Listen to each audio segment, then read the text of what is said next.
to We Are WrestleMania. No, fuck. That's how you going with it? Yo, yo, yo, yo, yo, yo, yo. Yo, yo, yo, yo, yo, yo, yo, yo, yo. Welcome to We're WrestleManiacs. 2.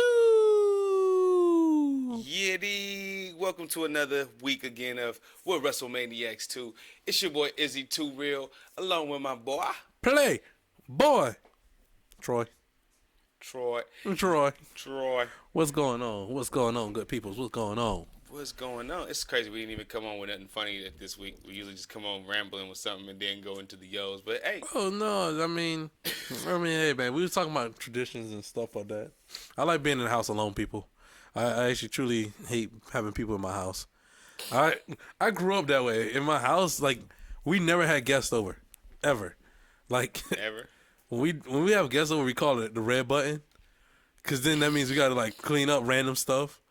Or, like, shit that you never really clean during the week? Yeah, we block off an area so they can only go straight to the living room. So we be like, oh, snap, this person's here.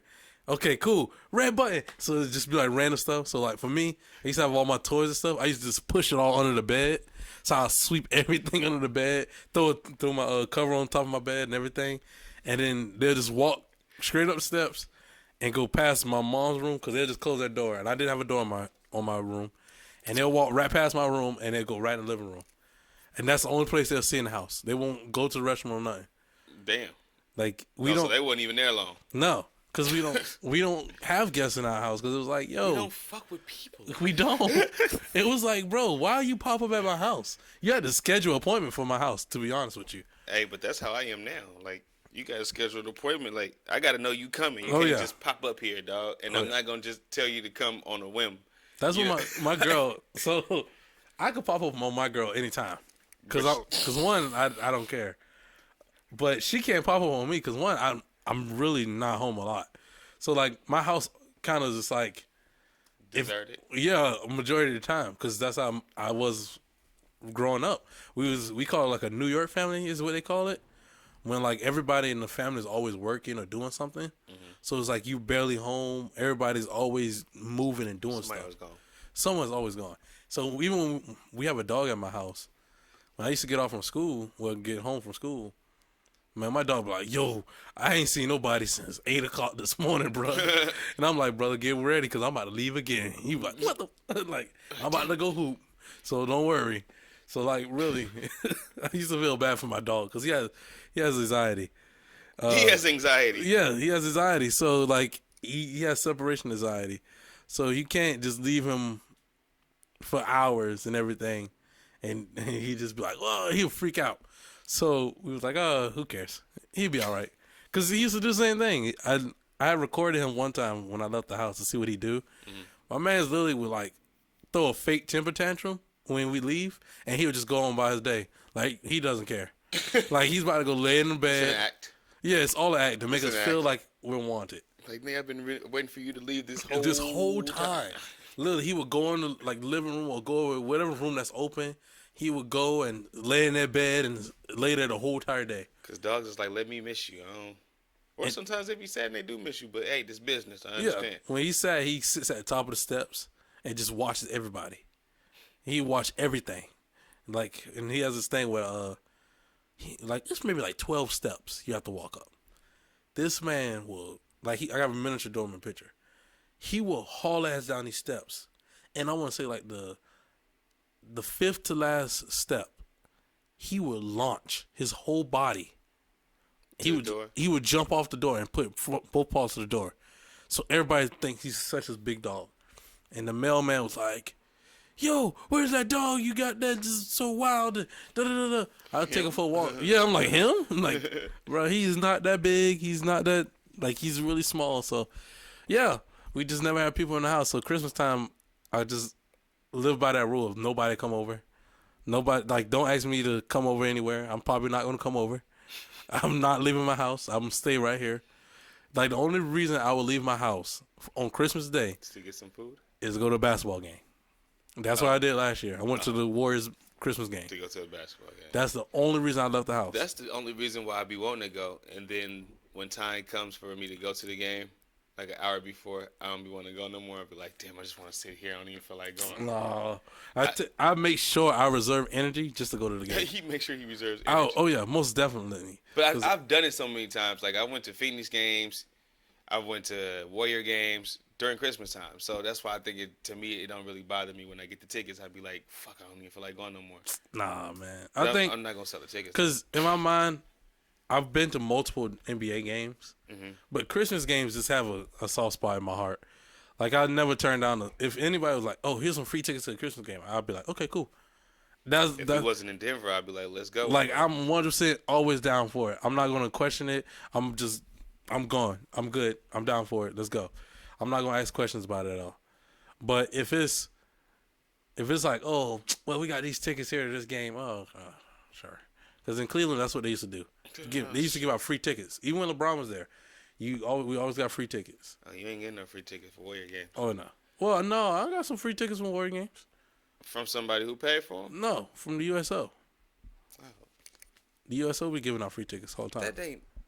You can't use that as an example. Why not? Because that's like military. What does that have to do with me? Because everybody, what that has to do with you? No, what that has to do with the rest of the world? Fuck y'all. So it's like the average person can't get that. Fuck y'all. Yeah. Fuck y'all. Fuck you too. You should have went to boot camp. We're gonna get free tickets to anywhere you want to go. I get free tickets to the baseball games. Don't want to go to boot to camp. the hockey games, to the basketball games, to concerts every once in a while, or festivals. I just get random free shit, and I'm like, hey, thank you for your support. Well, hooray to you, Mr. Veteran. Thank you for your fight. Thank you for putting your support. life on the line. All that shit. Yeah. When I hear that, oh, thank you for your service. Thank you for your support. You don't even know I sit at a desk, buddy. And do you do that shit with the wide eyes too? Yeah. Thank you for your support. Thank you for your support. Yes. Thank you. You're the reason why I do it. I do it for you guys. Fuck them. Fuck the locals. Fuck the locals. I don't care. People be like, you want to go to this local spot? Fuck no. Take me to Applebee's. I go out of town just to go to Applebee's and go to Chili's. I'm one of those psychos. You're a natural fucking heel. Yeah. Natural born. You're a natural dick. Like, don't let the energy fool you, people. I could care less about what everybody thinks. Oh, we have this. This is a natural place that I know you can care less what people think when you start doing a little crab shit in the middle of the goddamn floor. Oh, you saw that? Oh, yeah. Basketball shit. Oh, yeah. I'd be like, dog, something wrong with him, man. Oh, like, bro. I don't care. He don't even care. It's like a whole audience out here, and he's doing this little SpongeBob crab shit in the middle of a fucking basketball game. I don't understand. I don't understand it at all. Because in my head, I barely live here. I'm just a guest for 4 years. I have a hotel reservation for 4 years here. Until they make your ass stay. Until I go somewhere else. Until they make your ass stay. Stay where? Here? We need you to stay here for an extra couple years. No. I can only dictate that. I'm no longer going to dictate if I'm going to stay here or not. If not, it's like, you got 4 years. The rules could change. You might can't dictate shit in 4 years. No. Fuck that. Yeah. If they tell me I have to stay here more than 4 years, I'll lose my mind. For real? Yeah. You going back to Savannah? No, I just can't. I can't stay in the same spot for more than 4 years. You're that fucking trained. You're that wired. Like, I can't. You're that wired. That's always been me. Like, I've never been. It's always been you. It's been like, you since your childhood. Like your mom and daddy used to move all the time. Like no, like I can't do the same thing. Like if I'm a huge routine guy, but after a while it's like, okay, I'm tired of this now. I need something new. I need something new. Yeah, I need a new challenge. I need something to do. Like I need more. Like it's like I need to do something. So it's like 4 years. Well, needing to do something and living somewhere is a part of that for me. Because it's like if I get used to going to the same places and eat the same food or doing the same things after a while, I'd be like, all right, let me go find something. And then that's why I'm happy that the military gives me the opportunity to move constantly. So you should have been a wrestler.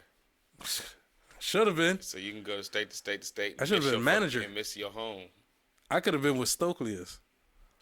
And probably better. No, I should have been with Stokely. I should have been with Prince Nana is. Stokely? Yeah, I'm like, who the fuck is Stokely? Hey, I'm not going to lie to you.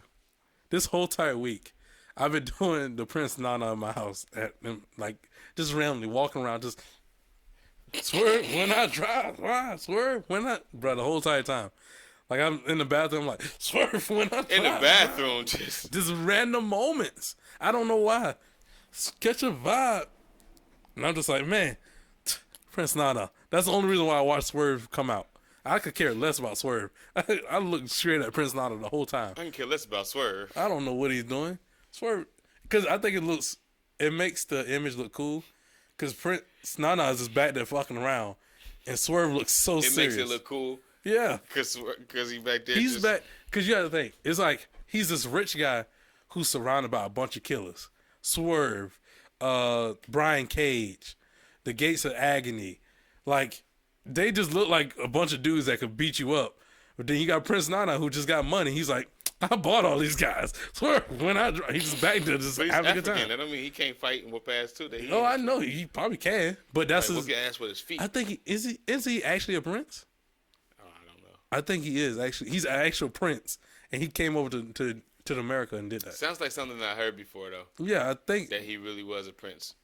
I think that's how actually his I don't know nobody else named Prince except for Prince Iakea, so yeah, maybe it was. I think he's actually a real African prince, and he came over to America and got in that shit. And got in the ROH. If that is his story, that's pretty dope. If that's just his gimmick, that's even cool. I mean, it's all right. That's even cool. That's even more cool. Yeah, it's even more cool. I'm cool with it. But that's current time. But today we taking it back. We taking it back. Before I was born. When you was maybe 30 years old. We taking it back to 1995. When you was 28. God damn, he said 28. Dog, I was like 9.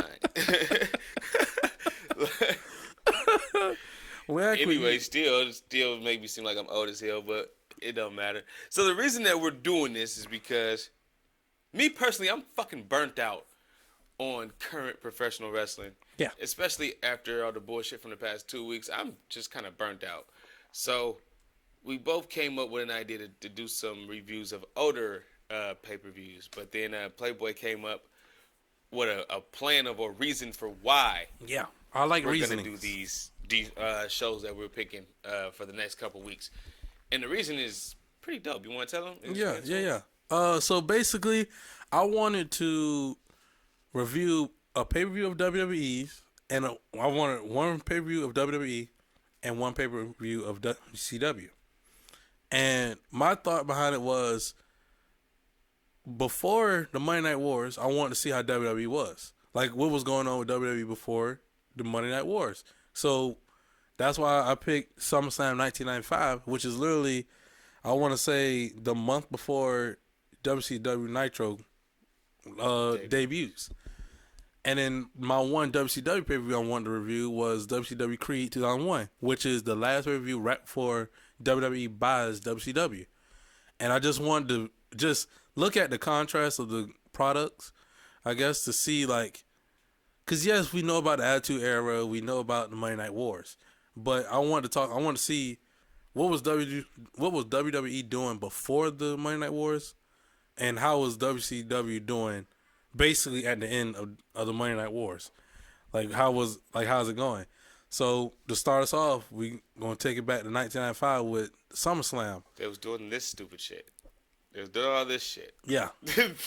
We have it up on the TV, on the big screen, watching it.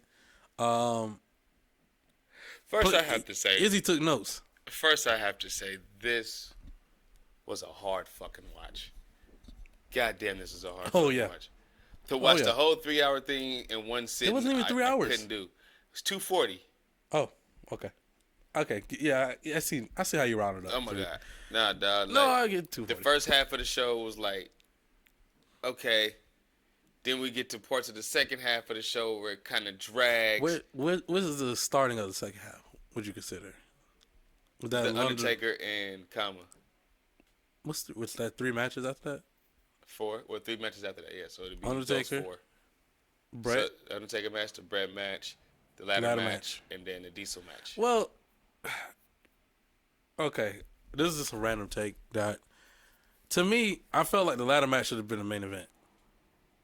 Because I feel like the ladder match drained you of like, because if you look at it, not as of like drained you as of like to watch the rest of the pay-per-view, but as of, there's a lot of energy in that match. As of like, it was a 30-minute match. Mm-hmm. The main event was like 9 minutes. Did you see why it was 9 minutes? No. Did you see the match? Did you see why it was 9 minutes? I'm saying it makes sense why it's 9 minutes. But to me, I'm like, man, that ladder match should have just been the main event. Because I would have went home happy with that. Well, for that to happen, you would have to put Diesel and King Mabel was second. And Mabel, yeah, no, not second, but you'd have had to put them at where the Undertaker match was at, or maybe the Alundra Blaze match. In the middle? Yeah. Okay. You space it in the middle because you're gonna end it with a title match anyway. Yeah. But you would have to put that match somewhere in the middle, probably where it fucking needed to be anyway. But This is world title. the visual of it is cool for a main event. Yeah. The visual. But fuck, when you hear the names involved and then when you see the match, you be like, oh my God. Yeah. Thank God this is only 9 minutes. Thank God the 9 minutes goes by kind of fast because I'm looking for the injury spot. I'm looking for when Nash talks to him like, what the fuck are you doing? I'm waiting for all that. So I'm kind of looking and watching for that. So it kind of made the match go a little bit faster, but God damn. Oh my God. All right, so let's get into this shit because Izzy finally took notes, y'all. When I don't take notes and I just watch it, I take notes of everything. I prepare for this show. I would usually prepare for I'm the one who'd be like, I took notes, y'all. I took notes. I take notes all the time. I got every sheet, every page, rundown sheets and everything with the notes on them. I don't do full rundown notes. I do like. I have to keep us on track of where the fuck we going. Yeah, keep us on track. Talking about random shit like. If we're a commentary team, I'm the color commentator. Fuck. I'm always. That means I'm the play-by-play guy. Yeah, I'm the Jerry Law. You could be Jim Ross. Or in this case, you're Vince McMahon. Good God Almighty, no way. Fuck you. Fuck you. Excuse me for bourbon. Fuck you. Oh my God. Vince was horrible on this show. Not as bad as he used to be, but man, I wanted to get into like just some background on '95 in general, but I just keep thinking about watching this fucking show. Give us a take of how it was when you was 20. Well, when I was 20. In 1995. So when I was 20, that was WrestleMania 21. That was Shawn and Kurt Angle. And matter of fact, no, I was still 19 then. I wasn't even 20 yet. So yeah, I don't know what you're talking about, sir. Anyway, as far as 95 go, 95 was a terrible year. 95 was terrible. Nothing but gimmicks up the ass. Everybody had some type of a second career, if you will. Just like for this pay-per-view, you have the dentist, Isaac Yankem, who's a dentist by day like Dr. Britt Baker, but then a wrestler by night and by trade. Who's better? Who's better? Who's better? Yeah. Kane. Kane's better than Britt Baker? Fuck yeah. In the ring? Fuck yeah. In the dentist's office? I don't know. Isaac Yankem is better in the dentist's office. No, I don't know. Hell no. Britt Baker make people's teeth white. His shit is yellow. So she went to the dentist department. And he snatches people's teeth out. Huh? He be snatching people's teeth out. Not in real life. Or not for real, but. Hey, man. That's his gimmick. No, it ain't. Isaac Yankem? Yeah, that ain't his gimmick. He ain't no real dentist. No, he ain't. Okay. He was a drill dentist. Nah, I don't know. What does that even mean? I don't know. But he couldn't even hang him up on a rope, right? So I had that in the notes, so we'll get to that. When the match was. Okay. I caught all that bullshit. I caught all of it. Like I said, I was watching this dumb shit. Even had to rewind parts that I didn't even get to see just to make sure I had notes on it if it was something noteworthy. But I thought that maybe somehow I could make this shit funny. I can't make this fucking pay-per-view funny, dog. Oh, I can. I couldn't. Nah, I love that spot. But anyway, so 1995, tumultuous year. We know about all the fucking gimmicks and stuff. The events and the buy rates for the WWF was going down. Massive hit. Pay-per-view buy rates were down. The in-house was down when it comes to people in the arenas for ticket sales, all the way down the gutter, especially from 94 to 93. It kind of all started with the steroid thing back in 1991, but then it just continued to just dwell on. So at this time, WCW was coming up. Mm-hmm. But it wasn't like they were never there. They were always there, but they had just got the green light to get a Monday night show to be opposite of the WWF. So the green light happened around, I don't know, March. I forgot when it happened. It was around March. But I remember they announced it like in June. because I was going back watching like old WCW Saturday night shows, which was their flagship show at the time, and they would advertise it, and I was like, oh, I remember being a kid being juiced, and they was like, well, what's gonna happen? What's gonna happen? So Hogan was already there, so that's why they probably got that Monday night slot because they was gonna go against Vince. WWF was just treading fucking water. Brett was no longer the champion. They decided to put it on Diesel at the end of 1994. Diesel was champion for pretty much all of 95. But the fans just weren't really connecting with Big Daddy Cool the way that Vince thought that they would. I think people were really more clamoring for Brett to be champion again. You can kind of tell in the matches where the fans were way more perked up in Brett matches than they were in Diesel matches. And even Shawn. Because Shawn had started becoming a massive babyface at the time, especially after WrestleMania 11 in 1995 after he faced Diesel and then kind of turned babyface the next night when Sid turned on him, which was supposed to be a part of SummerSlam. Actually, one of the matches, the ladder match, was not supposed to be the ladder match. It was actually supposed to be Sid taking on Shawn Michaels because of that aftermath. But they decided to go with the ladder match because they know they needed to up the buys. Right. So, which was kind of a smart thing. Plus, they also lowered the price as well of the pay-per-view. So, usually the price of the pay-per-view was around $29.95, but they lowered the price for this SummerSlam to be $24.95. Not a big jump, but they lowered it $5 just to try to gauge more buyers. Didn't work. Still was the lowest selling SummerSlam. Didn't work. Nah, it didn't work at all. Lowest selling SummerSlam. But at this time, I still was watching faithfully as a kid. This pay-per-view actually was the very last night that they had Wrestling Challenge air, which was their pretty much, at this time, C show now. It used to be their B show. But it was the last episode right before SummerSlam aired. So they were done with that. All they had was Monday Night Raw and Superstars. And then, was it Mania still? Or was it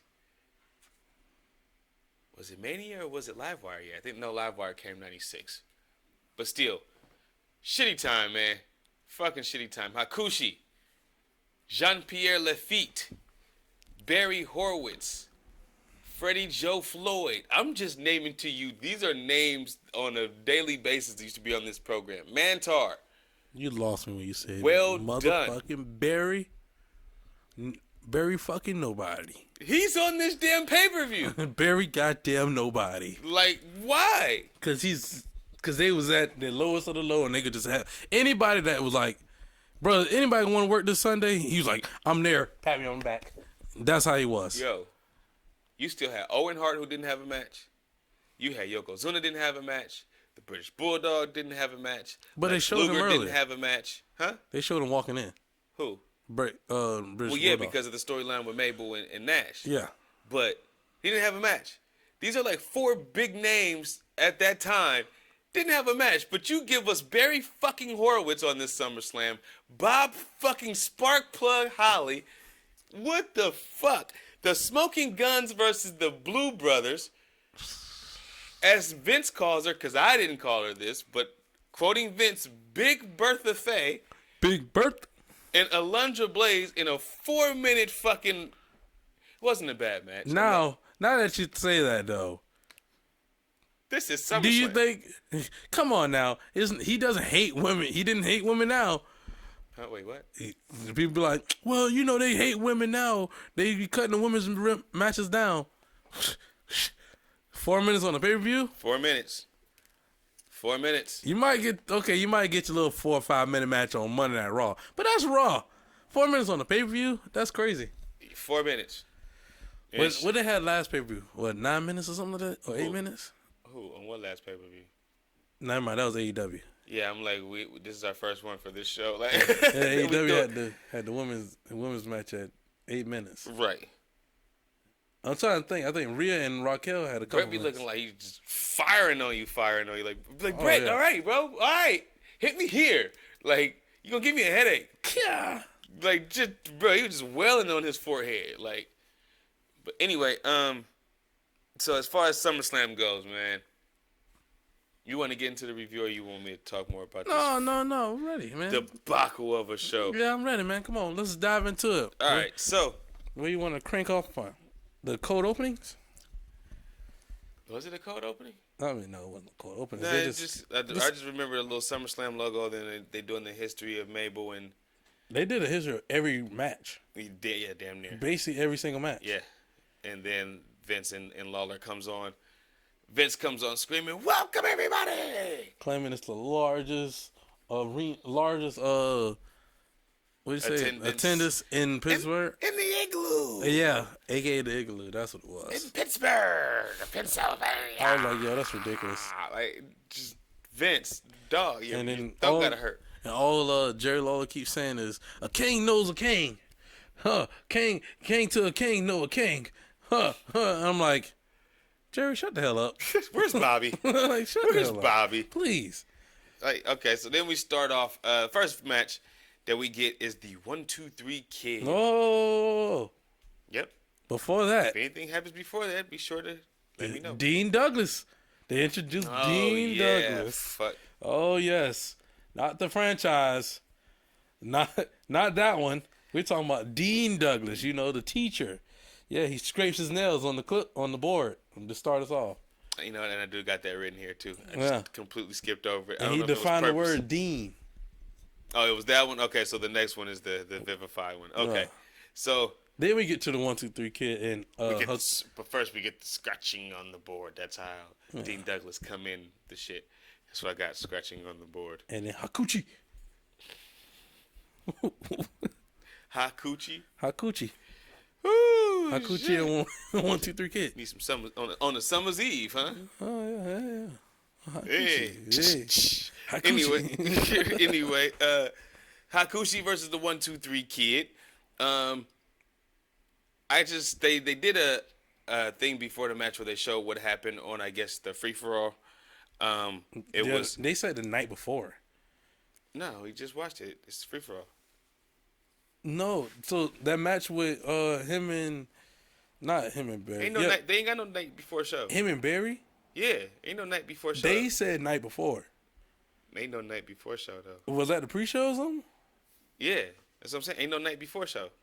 I'm It's saying only Saturday morning shows and Sunday morning shows. They and said- Monday night. That's it. they said that he lost to Barry. And that was TV cameras. They That was said on TV. They said he lost to Barry the other night or the night before, something like that. Alright. That's why when you said it was before the show, and I'm like, was this on the pre-show or something? It was a pre-show. I guess so. Cough the free for all. Time out. Why would you have a pre-show with two people that you're about to have on the pay-per-view?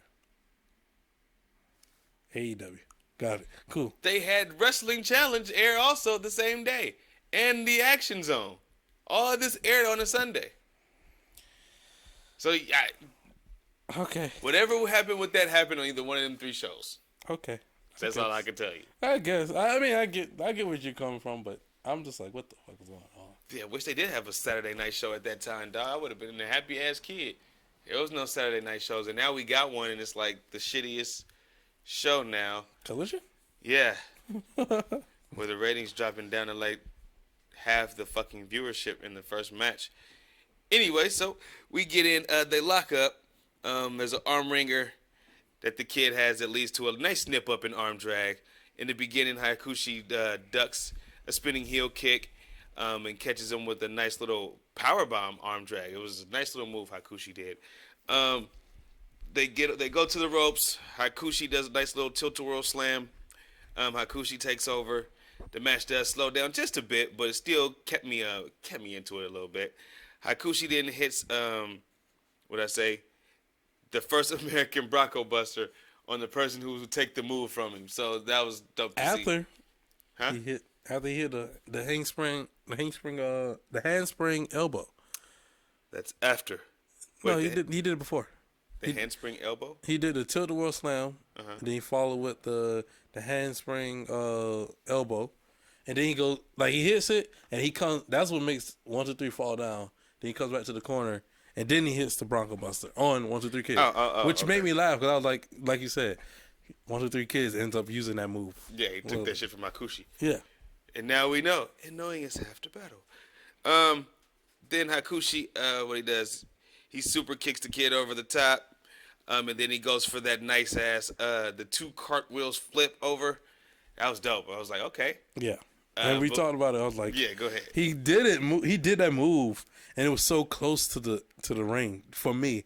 Where I was like, "Yo, this is absolutely crazy." Like, and to me, it looked like he did the move, but like you said, he snapped over the rope. Mm-hmm. But in my head, I was like, "Yo, that move was super close." I guess because he barely looked like he got over it. Yeah. Like it was just too heavy, especially on the way down. Because like now, I guess when we see wrestling now, it's like everybody just flies over the rope. Right. And it clears it so easily. Like now, like with that move, I saw that I was like, he barely cleared it.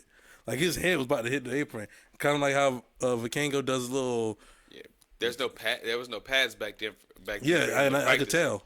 You know what I mean? And now there's so many pads where people are just like, okay, I'm just gonna keep that same motion that I do. Like the pads is there, somebody's gonna catch me. Yeah, you know what I mean? I think that's really what the biggest difference is. Like even on like with the apron, like even on the aprons, you know, like the aprons just looks like it's just straight wood and metal. Like now it looks like those ones are. Look at that shit. That ring looked like that's it what I'm saying. Hurts. It looks like it's just straight wood and metal. Yeah. So if you did do a move on that, you're just catching straight fade on that one. Now it's like it's some cushion there. Like it's not like as hard. It's not as bad. I hate to get the sickest way. It's hella foam. Yeah. And you can tell it's hella foam. Hella foam. Especially when they step on it. Hella foam. Like now, like back then, it looks like it's just straight wood and metal. And you about to catch all that wood work. metal, but it was a little layer of foam. But I'm saying now like, it's like the foam like this fucking thick. But I'm saying here, like in '95, you can see on that mat where it's like you could tell it's thin layer of foam, but it's actually on the parts where they actually can land, not actually on the apron. Like on the overside and the apron. Yeah, it's like not that. over it. Like it's it. like over like on the edge of it is a straight wood and metal. That's how you could tell in '95. Now it's like it overlaps over. Oh yeah, it folds it's over. padding everywhere. But that's why I was like, man, that move was crazy to see. But I was like, man, that's woo. Like you could tell he's kind of heavy to do that move too. Because the way he came down was a little heavy. Yeah. I'm like, oh, he a big and boy. I think 1, 2, 3 landed on his knee, folded on his knee. Yeah. On Hakuchi's knee. So it kind of actually was a double impact type of move for Hakushi, to tell you the damn truth. Yeah. It actually was pretty dope. Hakushi then clothesline off the top rope for a 2 count. The momentum switches with Hakushi missing the top rope splash. 1, 2, 3 Kid drop kicks Hakushi over the top. Kid goes to the second rope for a tope, followed by a splash off the top for 2. The finish is when the Kid goes for a spinning heel kick again, but Hakushi catches him with a reverse slam for the 1, 2, 3 in 9 minutes and 27 seconds. So it's a good finish. I thought it was a pretty good match, fast paced. 1, 2, 3 Kid was like their guy for having like great matches early on, because you know the rest of the undercard might be a little shit. Yeah. Especially gimmick heavy, but you know when the 1, 2, 3 Kid, you're gonna get a good match. And it's crazy that you say that, because as time went on, he wasn't that guy no more. Nope. Because I felt like every match, like especially in 2000s when he was there, it was like, man, this match is shit. It's like, what happened? I didn't have enough time back then. Yeah, I think it was rushed, so much rush. Like 9 minutes 27 seconds is a lot of time back then. Well, no, I tell you this, he had a fucking doozy of a 3-minute match with Owen Hart at the King of the Ring 1994. Hell of a match. It was like 3 minutes, dog. He lost in like 3 minutes, but it was like one of the best 3-minute matches ever. People still talk about that shit because somebody did a review of that shit. And it was like one of the highest things, and everybody was talking about how the 1, 2, 3 Kid and Owen Hart, great 3-minute match. Great 3-minute match. So he can do it. I just think later on he just stopped caring, especially when WWF stopped caring about how they were treating him. Yeah. I just think he just stopped giving a fuck. That X Factor fucking faction was shit. So you dealing with the X Factor. Yeah, that faction was shit. I was probably the only fan of it. Yeah, you were the only fan of it. After that, what did I have to say? A pretty good match. Like I said, Great opener. The two guys had great chemistry. What I thought, but I did think that Hakushi maybe was going to lose the match again because he had lost the match to Barry Horowitz. So it's like, well, fuck, the 1, 2, 3 Kid isn't worse than Barry Horowitz. So why the fuck would the Kid lose this match if Barry Horowitz can beat him? So that's kind of fucked with my mind a little bit, just going back watching it, just off the top of my head. But how you feel about the match? Great opener. Yeah, it wasn't a lot of build into the story. Well, there was no real story into the match, so it was like a match. So I was like, okay, cool. whatever. There's no story. And then, yeah, I was like, what? Well, I guess he could beat 1, 2, 3 Kid, but he can't beat Barry fucking nobody. And I was like, whatever. I guess I'll take it. I'll take however I can take it. I guess Barry just had a good night that night. Whatever. Turns out it was a distraction. Whatever. Jesus. But dang, I was trying to think of what I had else I had in mind. Yeah, you text me. You was like, you're not gonna like the first 4 matches, and I was, in my head I was gonna ask you about that. Cause I was like, I didn't mean that match. Okay. I didn't mean that match because when I text you, I'm already into the fucking the Alundra Blaze match, and I'm like, he's gonna hate this shit. He's gonna fucking hate this shit. It's dragging for me. I gotta quit. I gotta leave the house. I gotta go. Come on, Calder. We about to leave right quick. I left for like 2 hours, and I'm like, all right, I'll do it tomorrow morning. And I started the next morning. I couldn't watch this shit again. I watched this whole. I watched the pay-per-view at work. I had I watched it all the way up to the Alundra Blaze match, and I was. This is how I knew. I was falling asleep at work. I was sitting at my desk, just like this. When I saw Alundra Blaze come out, I was like, boy. I was like, yo, I'm gonna have to take a break on this. Hey, you get a good ass nap in though. I left to go get my car worked on and everything, and I was like, yeah, I just watched the rest of it, like highlights or whatever. Or when I got here, I had to record, which I am. I'm watching it right now, and so far it's all right, so good. I mean, everything after the Alundra Blaze match was like, okay. I'll say this before we go into the next couple matches. And we're going to see the trend anyway. Yeah. But if it wasn't a click-heavy show, the shit sucked. Yeah. And especially in 95. And I love Brett, but it was even pay-per-views where we could miss Brett and we wouldn't even bat a lash to it because the other click members had it on there. The opponents, to me, just were shit for Hunter and for Diesel. Yeah. They were shit. They could have had different opponents. I would have rather had for the garbage man Henry Godwin to come out there and face. Damn. Well, no, because Bob Holly took that turnbuckle spot very well. The turnbuckle and the pedigree. Yeah, Godwin wouldn't have took that well. But to me, other than that, yeah, the Click kind of carried WWE for a long time. They've been carried. Everyone knew they carried them, but it was the backstage stuff. It wasn't even that long that they were even there at the same time. But I'm saying for the point that they were there, they carried because it was like WWE, like you said, was just floundering. It was just there. They just carried it for a year, really. And well, no, I give it two. 94 and 95, they carried it. It was Brett's year in 94 because his storylines was dictating everything. But yeah, when you come to the overall card, yeah, you would have Kid in this match, Razor in this match, Diesel in this match, or Diesel and Shawn in this match together, and then Razor in this match and Kid. Like they would be still spread all around the card. How this is, yeah. I think the second match was the second match is the Hunter Hearst Helmsley and the Bob Holly match. Yeah, so it was like, okay, here go another Click member in my head, right? Thinking now, like, oh, another Click member. Okay, so maybe this pay-per-view won't be too bad. I know Hunter's not gonna have a shitty really match. it's either the Click or the BSK. Yeah, the BSK that's running the whole entire show. Well, they all was running the show. They all worked with their friends tonight. When you think about it, yeah, except for Brett. Brett ain't got no. Brett worked with a new guy. Brett only has family. He didn't work with them because Owen didn't come out. Yeah. Davey didn't even come out. Why was he even there? I wasn't even there. Why was he there? Do I want to get to that now? Because it was. No, we'll get to it. It made me relive the angerness of my childhood. Hold it. Just hold it there. Because there's a moment. So this is something that I've noticed when I was watching. It was a lot of, from commentary, it was a lot of Vince going, we're going to send it to this person or this person. And the person be like, bro, we're not going to that person. Like, who are you? That happened a lot like, from what are you talking about? 93 to 95. Like, and especially with Todd Pettengill. I'm like, yo, what? I think they used to fuck with Todd. You think so? They used to fuck with Todd. It used to happen a lot. It happened in 93, a time I can remember. It was supposed to go to Todd Pettengill. And this new dude named Joe Fowler was like, well, no, I'm Joe Fowler, but I'm here. Okay. What? And yeah, Vince has done this hella time. So I think they used to just do that shit to pick with Pettengill.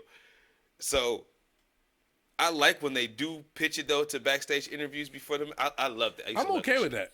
Especially when they're right there, and we know that he's really cutting a real interview right here. Yeah, that's how 2 seconds I like from what they did with Razor just now. Yeah, Well, he literally just walked from the interview into the entrance. because literally the entrance is right there at the interview thing. Yeah, It's like so 2 steps and you're out the entrance. and they didn't take the camera off him or anything. He just came out. It was dope, And I was like, like that. I'm okay with that. I'm Right. cool with that. But this one, I just noticed it was like Vince was like, we're gonna send it over to, and then out of nowhere, fucking Doc Hendricks. yeah, Doc Hendricks, Fabulous Freebird, fucking Michael Hayes pops up and goes, oh no, I got it right here with King Mabel, and I'm like, oh, Sorry, Vince. Yeah. I know they got us misconstrued. I want King Mabel. Fool me once, shame on, and then Mabel. You know what they say, Big Daddy Cool. Fool me once, shame on me. Fool me twice, shame on you. Fool me 3 times. Well, what's your story, Big Daddy Fool? Mabel, shut your ass up. I think I had wrote a piece of that down somewhere, or at least like one quote of it. I was like, that was a stupid interview. But Yeah, waste of fucking time. And then they cut the camera to Bulldog walking in. it was like, for what? For what? Why did Long- you even fucking turn him heel right Oh there? yeah, my bad. Long live the king. There it is. You got to finish off that promo. And then Lawler, yeah, he's right. Long live the king. Yeah, king knows king. It takes a king to know a king. Yeah. Vince. And then I think there was a moment, I can't remember when, but the fans chant Burger King. And Jerry the King Lawler gets mad at that. Oh, he gets mad at it. Like he just looks, he's like, gets angry. I'm like, Jerry, you're the fucking Burger King, man. Wait a minute. You said you didn't take notes. You took notes. Oh man, I remember it, and then I'm also reading. I took some notes. Yeah, you took notes. I didn't. You said you went hold for hold, match for match. Because I'm looking at it like, wait a minute. It's talking about the interview right here, talking about King Mabel, Big Daddy Fool. I'm like, wait a minute. You did take notes, because how you know what he said and all that shit? No, you didn't remember all that I shit. got some and the notes. fool me once, fool me twice. I got shit. notes, and then we just watched it, and I'm sitting here. We took didn't some listen notes. to it. Yes, we did. Oh, You okay, walked out. okay. I was watching it. That's what made me go, big. Shut up, King Mabel. You're so stupid. Shut up. But so yeah, he said something else too. That's the gist of it. He said something about the master plan that'll be unveiled tonight, but ultimately it never happened. Oh, that's what it was. I do remember him saying that. Because Doc, or fucking the dude. No, Doc, you're right. Kept saying, so what's the master plan? What's the master he plan? kept Let saying me know. that. Let me know. And he was like, you been keeping me updated the whole time. And Why I'm you like, can't tell me now? Tell me I'm now. like, what the fuck is No, you gotta find out like everybody else. With the evil card, I put the evil cartoon laugh. Long live the king. With the goals in their mouth. Shut up, King.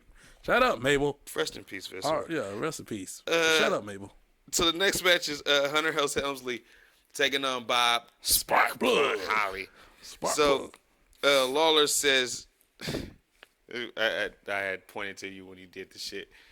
He said that his nose points up while he looks down on everybody. Nothing but nose jokes from Lawler The whole time. and Vince, especially Vince. Vince said, oh, what a schnoz on him, and oh, he hit him in the nose. He hit him in the nose. Like, just so much. Like, Vince, calm it down. Now I see what you've been trying to have Michael Cole be like for the past fucking So fucking annoying. 20 years. He made like 30 goddamn nose jokes within that 3-minute walk. And I was like, dude, we get it. His nose is big. And then in my head, all I could think was, little did you know that was going to become your son-in-law. He was going to be fucking your daughter. Nose deep. Yeah, buddy. You want to keep making those jokes. Yeah. I actually don't know if the nose match was down there. I'm just saying. You want to keep making the fucking nose jokes. Hey, why you got offended like you was him, though? Like, you felt Triple H's pain, goddamn it. Like, because that's all. In my head, I'm like, damn, we really hawking on this motherfucker's nose, like, nonstop. Non-stop. But then we just like, oh, that's going to be your son-in-law in, what, 5 years? Yeah, like, what a fucking weird. If even that, 4 years? On TV, 4 years. But I didn't want to notice that, because you mentioned Triple H, The silhouettes, the symbol things. yeah, the symbol. and that how they kind of forgot to take it off when Bob come out. So like it's He came out after Hunter. yeah, he comes out right because I'm telling you, Hunter literally took like he did an Undertaker fucking entrance. He did a long ass with the lights on, with the bow. yeah, and everything, with the cane and everything. And he comes out, takes long ass entrance. The logo's there. Then all of a sudden, Bob music hits. The lights are going on, but his logo is still on the screen. And what pisses me off, right? He had this long ass entrance. Bob took his time to come out there. This motherfucker had the bell rings. He's still taking off his goddamn jacket and his shirt. I think I got that on here as well. Drives me nuts. And this was Jerry Lawler. I mean Hunter Hearst Helmsley that we talking about. Where I got it. Yep, Hunter is still taking off his jacket, and he came in first. Literally. And all I could think in my head was, what the hell were you doing? What were you doing the whole time? You're just sitting there watching. Just watching. Ooh. But, Ooh-wee. So we get into this matchup.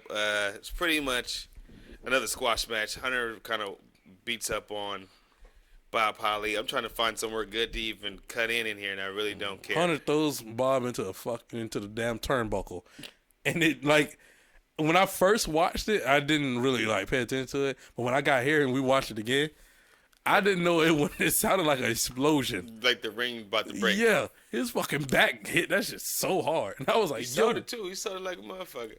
I have to say before we even get to that though, what happened at the beginning of the match, I liked.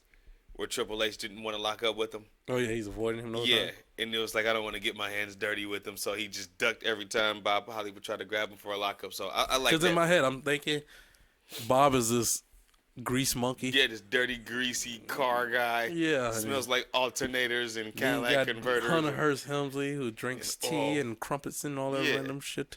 I don't want to be around your type. Lawler talks about how racers aren't athletes. Don't take athletics to sit in the car is what he said, which he's, I'm not going to go there. I mean, they're athletes to me. It's actually, I think they are. It takes a lot I think they are, but is that athletic? To jump over the top rope and all that stuff? Oh, fuck no, me. I'm talking about. They're strong. They're just strong. I'm talking about to race a car. They're not athletic to do what wrestlers could do. But is that athletics to race a car? Yeah. So it's athletic for me to drive my car. How fast are you driving your car? Oh, so it depends on the speed. If it's athletic. That's why I say they're strong. So you're control it, but how is that athletic? Because you have to use a muscle to control your car. You got to use a muscle also to walk. Yeah, you got to use a muscle to blink. Well, motherfucker, the people who do them little walk marathons are athletes too. Well, yeah, everybody's technically an athlete, yes. A walk marathon, yeah, especially the power walk and shit like you be doing. Yeah. Or if you walk for a bunch of miles, yeah. Everybody's an athlete, but you're sitting down, and the only thing really moving is your arms. Like they're buckled in, like they got like 30 seat I belts. know what it is, so and I think it's that I athletic. have you here to be their argument because I'd be like, yo, I just don't see nothing athletic about it. Until you get in that, because I guess to me. I've seen like I like watching the dash cams of them driving, and in my head I'm like, oh, that could be easy, and then I'm like, I don't think I could do that. Never said it to be easy. I was like, I don't think I could do that. Is it a skill? Yeah. Yeah, but is it a sport? Like, yeah. Is it an athletic endeavor? Yes. How? Yes. Because I feel like you're getting your heart rate up just off of adrenaline. You're not getting your heart rate up. What do you consider doing a sport? Something running or something jumping or what something athletic with your body. That's athletic with your body. Like you have to. I'm just saying, help me understand. It's like lifting weights, right? Mm-hmm. So when you lift weights, you got to make sure your arms are. Is that being athletic? What is that not athletic? Is lifting weights being athletic? Yeah, it's still athletic. What's not athletic? I'm trying to me. Like okay, when people. So why isn't there a little league NASCAR? I mean, there technically is. Is this something that can help you increase your blood pressure? You know what I mean? No. It's to increase your skill. Because this is an activity that you do. Yeah. Well, a skill, a trade is a skill. Well, they do a lot of training too. So you do a lot of training in a trade. In a trade? Yes. What do you mean? So like electrician or something like that. You do a lot of training. Does that make them No, athletic? no. I'm talking. You know what I mean? Like, as an electrician, you don't go to the fucking gym and work out to be an electrician. You go to the gym to be a NASCAR racer, though. But you go to the gym to lift weights just because you have to control the wheel or you have to control the gear shifts. Yeah. You don't go to the gym to lift weights to be an electrician. Or maybe because you just flip your foot from pedal to pedal, so that's like running. No, it's you're all still about not helping me understand it's like how mental this is an athletic endeavor. Because in my head, what do you not consider a sport or athletic endeavor? What do I not consider a sport? Yeah, what's not athletic? Anything that you're not doing with your body as far as something that you can't do outside. Something you can't do outside. Yeah, not sitting on your ass. Something where you're not sitting on your ass. Why not? That's a sport to me. Unless you're like, then we have like the disabled sports and shit like that, or the Special Olympics, then that type of stuff. Like what about the horse? Well, horseback riding. Do you consider horseback riding athletic? I consider that a skill more than athletic. I mean, I just got convinced about cheerleading being athletic. To me, sports is a mixture of skills and athletics. It's a mixture of both. If you have to train to do it, say that again. It's a mixture of what? Of skill and athletics. It's what? Sports. Okay. Because you could play basketball. What athletic are you doing in racing? Controlling a wheel, controlling a moving object. You're controlling an object that is moving at more than 100 miles per hour. So if you drive your car right now, right? Just say you drive your car, like you moving the wheel. I can completely get that. But when your if car, you go on a turn, you want to keep that motherfucker from drifting, and you doing 150 going around, and you got to control that bitch. Bro. Totally, yeah. I know the strength that it takes for you to keep that bitch, but that doesn't make it an athletic endeavor. Yeah, it does. That's just like, I'm trying to think of something. That's just like me putting this motherfucker up, but I gotta put it up. But that's my job. My job is to hang up heavy shit. Did you train to do that? Yeah. The trainer. So that makes it a sport because I train. Is it a competition? No. Then it's not a sport. So okay, so there it is. So it's three things to it. So competition, skill, and athletic. Athletic, as of you have to use your muscles. You're doing something that involves your muscles. I feel like you have to be moving, like to me. You need to be up on your legs and feet and moving, I want to say like running. 3 years ago, sports to me involves running. That's how I put it. 3 years ago. Okay. Ninja. Do you know Ninja? Ninja who? No. The streamer, video game streamer. No. Just move on. Video game streamer Ninja, when he won Athlete of the Year, ESPN Athlete of the Year for being a gamer. For being a gamer. Which I was like, that makes no sense. He shouldn't have won that. That's okay. I guess I just don't know. It's a competition, yes. But that doesn't. But you're missing. There's fucking pie eating that's a competition. There's hot dog eating that's a competition. That doesn't mean it's a sport. That's why I said you're missing two things. That it's a three things. There's a skill to eat hot dogs. Skills, athletics, and competition. And once you put all three of those together, that makes a sport. Fuck that. I need running. I'm putting running in my because not every sport runs. The major ones I know do. Like even volleyball players run to catch that motherfucker before it hit the ground. Have you done damn it. I can't think of the name of it. Not skiing. Well, croquet? No, not croquet. It's on ice. What's the ice croquet? Figure hockey? Figure skating? No. When you push the thing and I wouldn't play. No. It's air hockey? You push the rock and you got the broom. You push a rock. Shuffle? No. It's like shuffleboard, but it's on ice. I can't think of it. Curling. Curling is not a lot of running. I mean, you sliding. But is there running? They're moving. On what? On ice. On what, though? But they're not running. On what, though? What do you mean? What are they on? Ice.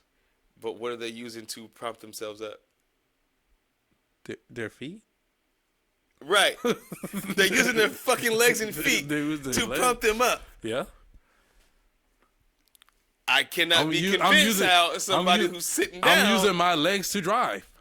You just can't prove to me that Danica Patrick is Athlete of the Year. Like, there's just, to me, there's no way you can prove that shit. I don't think there's ever been a NASCAR driver who won Athlete of the Year. Yeah, so that's why I don't consider it that type of a sport. I don't even know how the fuck we got into this in the first place. Because we're talking about my boy Bob Sparks. Oh, Bob Holly. Your boy, Bob Holly. No, that's your boy. You picked Hardcore Holly. I like Hardcore Holly. I don't like Bob Holly. He belongs in Job Squad to me. He was in Job Squad. Fucking nerd. He was in Job Yeah, Squad. I know. Remember? That's what I'm saying. This Bob Holly, this one belongs in Job Squad. Fucking nerd. You know what? Let's not even continue with this Yeah, bullshit this. anymore. Yeah, the pace picks up a bit. Triple Finally, H gave that motherfucker a pedigree, and that was it. Holly whips Triple H that's to the enough. turnbuckle, Stop lowers trying his to- head for a Stop it. backdrop, but Triple H hooks him for the pedigree. 1, 2, 3, and 7-10. Don't know why the fuck it went 7-10. Triple H is undefeated during this time. Yes, he is. And who did he lose that to? Ultimate Warrior?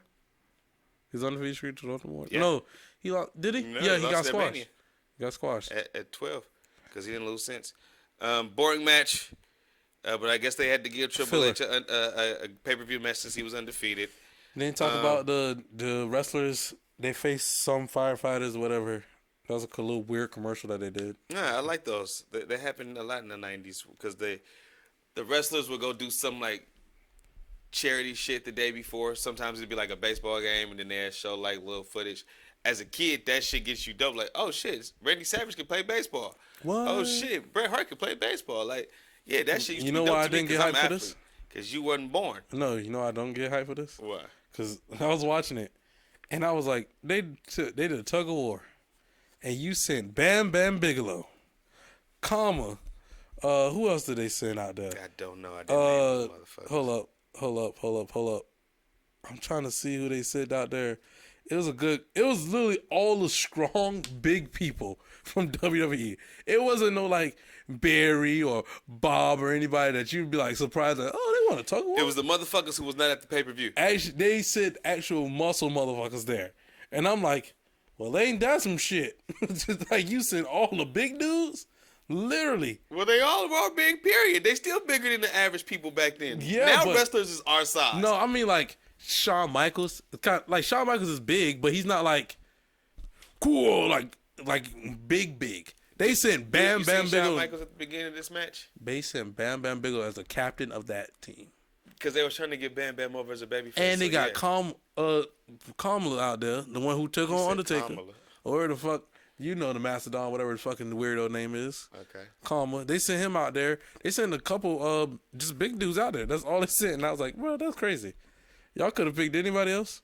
If they pick Razor Ramon, it's going to be out of pocket because he's 6'7", 270 pounds. It If just- Pick Diesel was out of pocket, he's 6'10". It just- These are your champions. Like, what the fuck just- else they going to do? It just made me laugh. Want to send the just 1, 2, 3 kid, Yeah. and 1, 2, 3 kid, and one. It's only one of them. Yeah, send 1, 2, 3 kid and a bunch of other people that's just The like people 1, are 2, not going to show up for just the 1, 2, 3 kid, Bob Holly, and Barry Horowitz. That's why they're on the pay-per-view. Send them out there. Don't tell Send the me. kids in the front row. Don't have me go, bro. If I'm a firefighter and I see that lineup, I'm like, I'm not playing this game. Well, you don't have to. The other ones will. I'm not gonna play this game with y'all, I'm watching laugh like everybody else and take bro. And the pictures. fact that they pulled the line and they didn't actually go in the water, they jumped in the water. Right. I was like, what? individually They was like, and took their time. yeah. Hold on. Somebody did a front flip. Another person did a 450 smash, and I was like, yo, this is crazy. What in the hole? I was like, yo, what is going on here? Ridiculousness. But the next match, you know, The guns. Where's my paper? Yeah, I guess that's it. I thought it was some extra shit that was going on, but nope. Jacob and Eli Blue taking on the Smoking Guns with Dutch Mantel. can I get that ran out real quick? Huh? Can I get my ran out real quick? Hold on. / Dutch Mantel / Zeb Coulter / Uncle Zeb / watch Uncle Dutch Mantel's podcast. Just a shameless plug since I just mentioned it. Yeah, go ahead. Wait. Fun fact about this match before he goes into his rant. This match was a replacement match. It was supposed to be Yoko and Owen defending the tag team titles against Lex Luger and Davey Boy. But Davey Boy turned heel the week before to help proceed the storyline with Mabel, which kind of made no sense, and he wasn't even on the show tonight. Kind of stupid, and the plan was for them to have Davey turn heel against Luger in this match, but they did it a week earlier. Kind of stupid. Go ahead and get your rant out. Maybe I helped you add something to it, because I just... Courtney, I love you, but the booking at this time, y'all, with you, Pritchard, Vince, Pat, was What the fuck is going on the show? It pissed me off. One, right? The fucking Blues Brothers are just in the ring. That's one thing, right? And out of nowhere, I don't know if they fucking teleported or what, but the Blues Brothers just in the ring, and out of nowhere, they just turn the goddamn Texas flag on in the ring, and the guns are right there in the ring. Instantly right in the ring. It's like, and then they turn the music on for maybe 2 goddamn seconds. With the guns just start shooting and like just randomly as they got through the ropes. Yeah, and I'm like, what the fuck is going on here? Why even do the entrance? Why? Just go ahead and have the announcer just go like, yeah, who are already in the ring, Blues Brothers coming up the step, guns, boom. Ain't no reason to do a whole tight entrance, cause you're just wasting my fucking time. That's one goddamn thing. 2, now that you say that pisses me off even fucking more. Cause one, the tag team titles wasn't on the show. So the Intercontinental titles on the show, World titles on the show, Women's titles on the show. But not the tag team titles wasn't on the show. And I didn't even really notice that either. I didn't either until I started looking up SummerSlam facts. I didn't notice it. And it just pisses me off. I thought this was a tag title match. I thought so too. And I thought about it. I was like, you know what? No. Owen and Yoko had the tag titles at the time. In my head, I thought the Guns had the titles. Me too. Until I saw them celebrating and they didn't have the titles. No belts, right? And I was like, oh fuck. And I was like, I guess they just beat their ass and just dipped with the titles and whatever. They just forgot the titles, whatever. But yo, that just doesn't make sense. I would have had way more fun watching Yoko and Owen against Davey and Lex. Like what? Lex and Yoko because they feud from 2 years ago. Brett and not Brett, but Owen and Davey because they feud been going for like a year and a half now since Davey returned. I would have been okay with Owen and Yoko versus Smoking Guns. I would have been okay with that. That was WrestleMania the next year. I would have been okay with that. Hell, give me Owen. That year. If you gave me Owen and Yoko versus the Blues Brothers, I would have been okay with that. The Blues Brothers to me wasn't even that bad.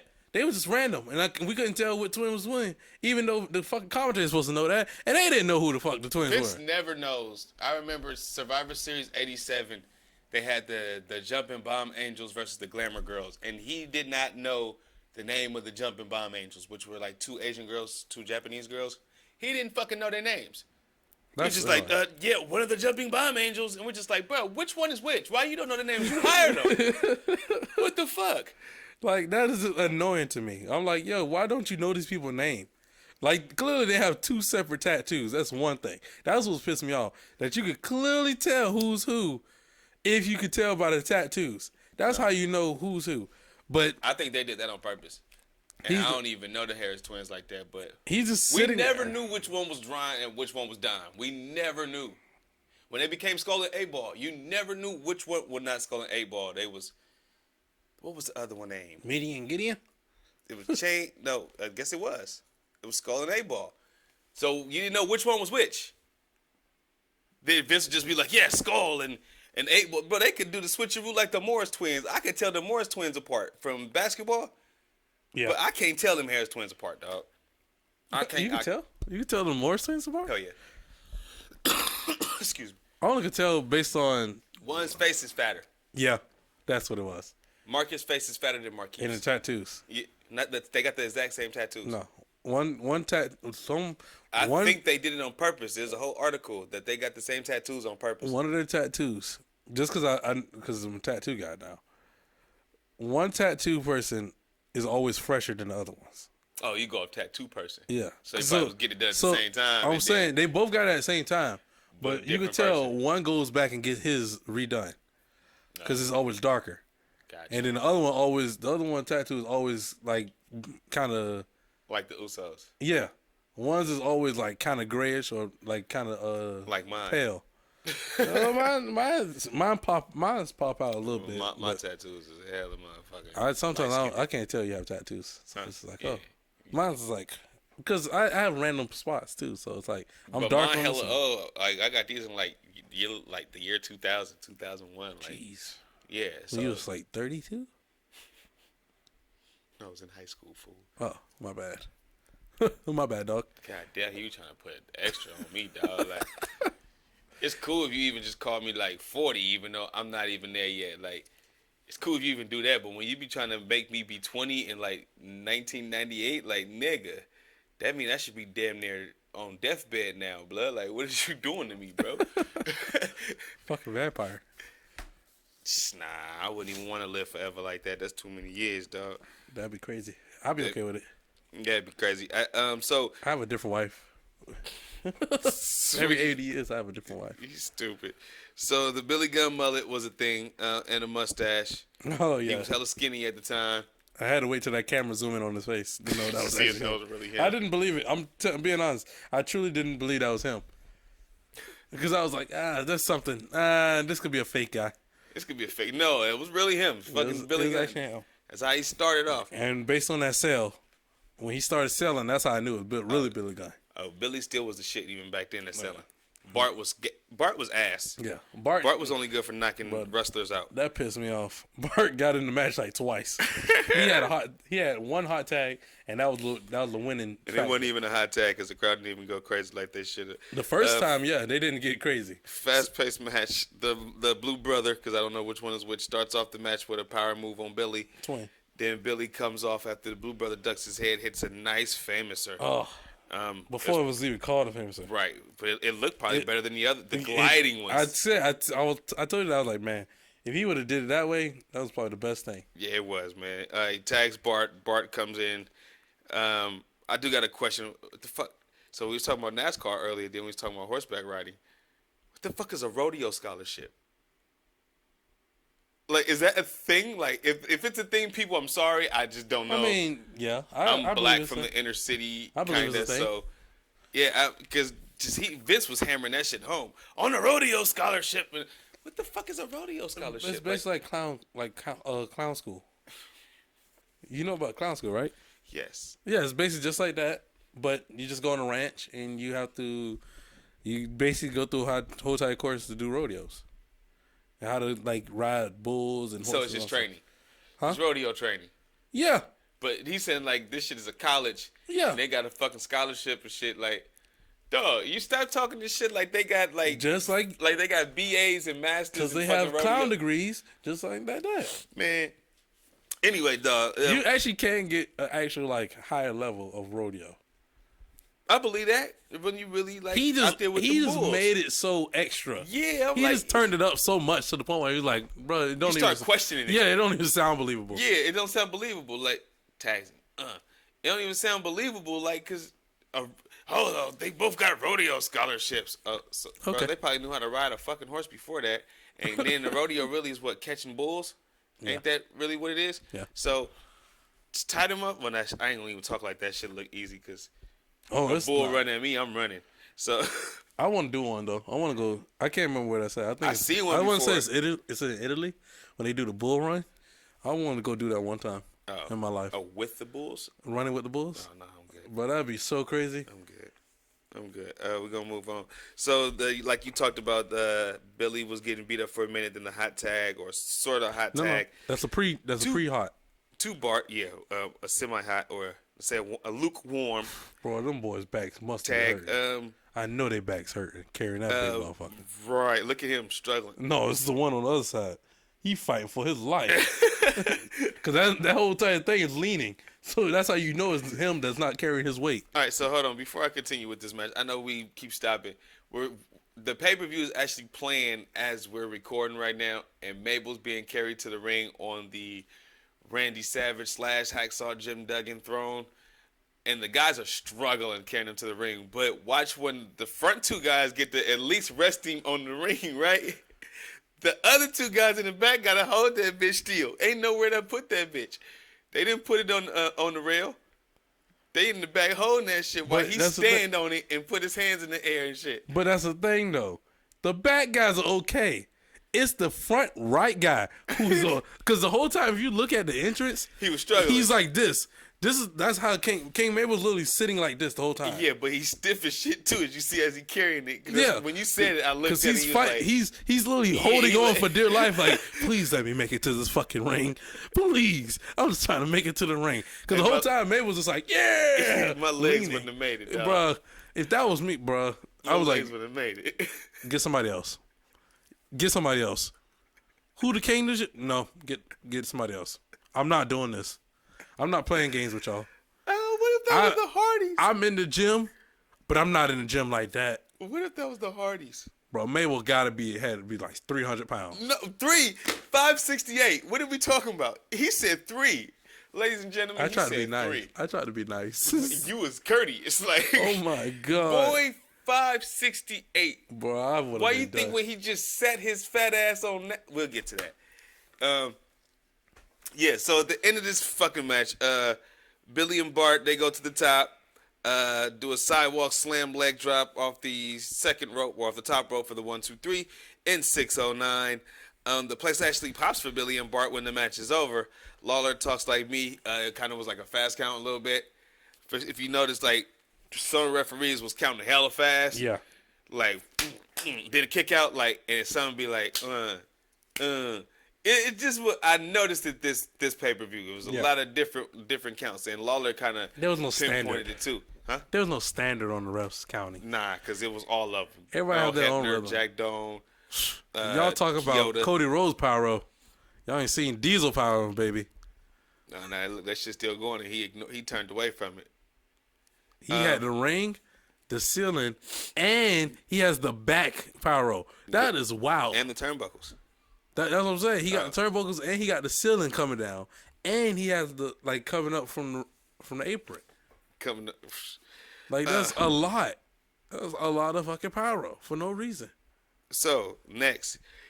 Barry Horowitz package shows for years of his losing streak. Skip losing to the Jobber during a push-up break during their matchup on Superstars.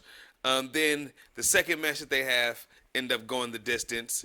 And then the third match they have in here at SummerSlam. They gave that man the Chad Gable treatment. Man, I called him Lab Teacher Horowitz because if you looked at the picture, he had his little science glasses on like he was a Button-up science shirt. teacher. Yeah. So look at the Lab Teacher Horowitz. Pat on Tammy, the fucking back, before weirdo. her life went to shit, Oh. but still at that point in time, I think we all agree that we'll probably give her the business. Even though she don't fuck with black guys, so how sad. Anyway, Barry runs to the ring. Lawler says, you "Why need is he that bell, rushing to the baby. ring to get beat for?" If you need that bell, call me. You don't want that now. Start of the match, Barry wastes no time as he attacks Skip. He whips him to the ropes, backdrops him. Barry with the blue suspenders is just fucking hilarious, dog. I don't understand. But he started taking, like, one kind of falls off, and then he, like, just says, fuck it, and takes it off. So I wonder, was he thinking about wrestling the whole match I with that think shit both on? of them, they both fell off, and then they just dangling. Dangle. Like it has a little tail, and I'm like, what is going on? Like, was that shit Velcro? It had to be Velcro. Because it just popped off way too easy. Yeah. Anyway, what happens? Sunset flip. Skip back into the ring after they both were outside. Skip changes the momentum with the corner punches. Barry rolls up Skip for a kick out. I'm not going to go through all this fucking stupid shit for this match. Double drop kick spot where they both goes for the leapfrog and then the drop kick. Skip then goes for a moonsault, but Barry stops him. Elbows by Barry to back him down. Then the headbutt off the top rope by Skip onto Barry Horowitz. Barry then tries to roll up Skip. No, he does roll up Skip for the 1, 2, 3. It's over in 11 minutes and 21 seconds. I thought this match was not horrible. That was probably the second best match. It wasn't horrible. Really, my bad. Third best match of the night. But Vince was unbearable. The whole time. Horowitz wins! Horowitz wins! Horowitz wins! That's Jim Ross call from the original match, bro. Oh, my God. And he just kept forcing it. Like, Vince, this isn't you. This isn't you, Vince. Just stop.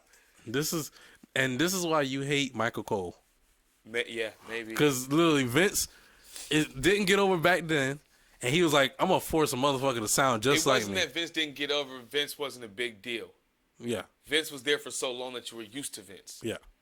Him and Jesse was fine. Actually, him and Jesse was great. I liked him and Jesse together.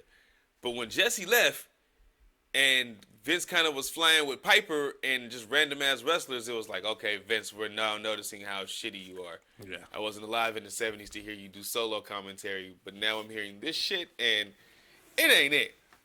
It ain't it at all. So, And like it's just like what he did back then, and you could tell once he left the commentary team, he was like, I need someone out there to sound just like me. I'm gonna send Michael Cole. Michael Cole would be good. He's a good plant because Michael Cole was good early. To me, he was good earlier. Where it was like when SmackDown first when started. SmackDown first started, and then after a while, you could tell he was actually gonna stay around longer. Right. And Vince got in his ear and did all the talking, and he was like, "You need to do this." I still didn't mind Cole. I was cool with Cole. Cole got unbearable to me around like the Cena era. Like the Cena era, he just became like when he switched over to Raw. Yeah, that's when I noticed the Vince McMahon stuff. I think the Cena era, yeah. Because on SmackDown, Vince didn't give a fuck what was going on. Him and Taz was cool. Vince didn't care what was going on SmackDown. That's why. Him and Taz was cool. Because they had great ratings. Well, you know what? I don't even know about his 05 shit. I'm just saying, like, I say 07, 08, and 0. When he got 08. When he switched to Raw. I think that's 08. No, it's 2010. Huh? 10. I thought it was 08 because remember Jim Ross went to SmackDown.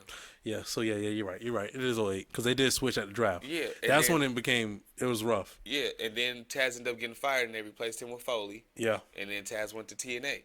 Yeah. So it was 08, I believe. And to me, his best commentary around that time was actually on NXT. So he had a good 10-year run where he was pretty good.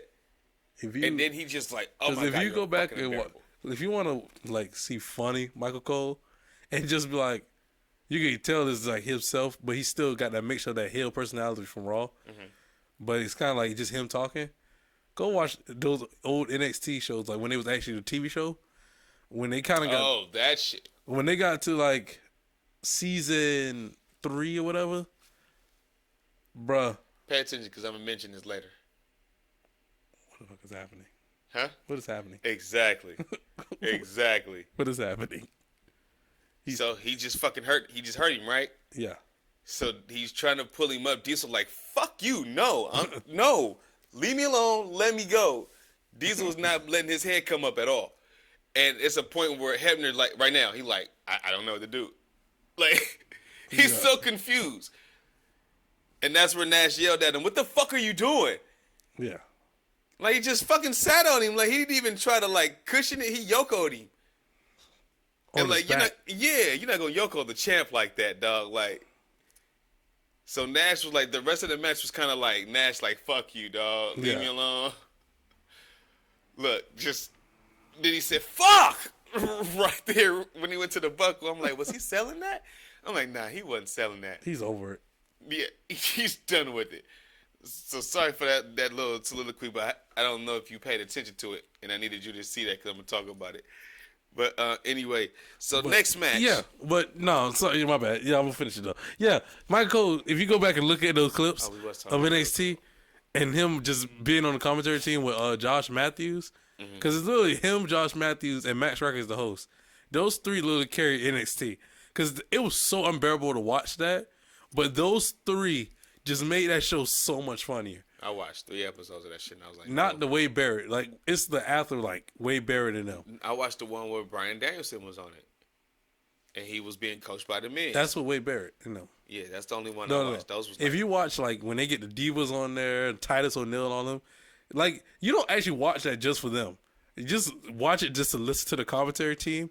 And that's like a podcast. They're literally like a podcast, really. If you listen to just them talking, because it just have you dying laughing. Because the whole time they're just shitting on the NXT stars. Like, why are they coming out here? You're not about to get a contract. This is so dumb. Like, Michael Cole the whole time was like, when is this show going to end? Like, can we please stop recording this? Like, the whole entire time he's just shitting on them. And this is fucking hilarious. If you just want to laugh, a good laugh, just watch that. But, back to Barry. He got to win. Cool. You are such an NXT fan. It's ridiculous. Because I'm a fan of just funny shit. Funny, like... No, I am too, but goddamn it. NXT, the early days... Well, I was a kid. I was like maybe like a teenager. And Michael Cole... Oh, were you 30? Oh, no. I was, I don't know, like 16, something like that. 16, 15. The fact that Lex Luger comes out. Old ass man. So, next Dean Douglas is in the classroom with his word of the day. Yay. It's vivify. It's to renew life or vigor. Pointless backstage segment for Dean Douglas again. He gives the referee an F because of the distraction and gives Barry an S for a slacker, as he says. Trash backstage segment. Unneeded, but I guess you're trying to get Dean Douglas over because he's going to have a big match with Razor Ramon, or it's leading up to the Razor Ramon confrontation Boring. coming up.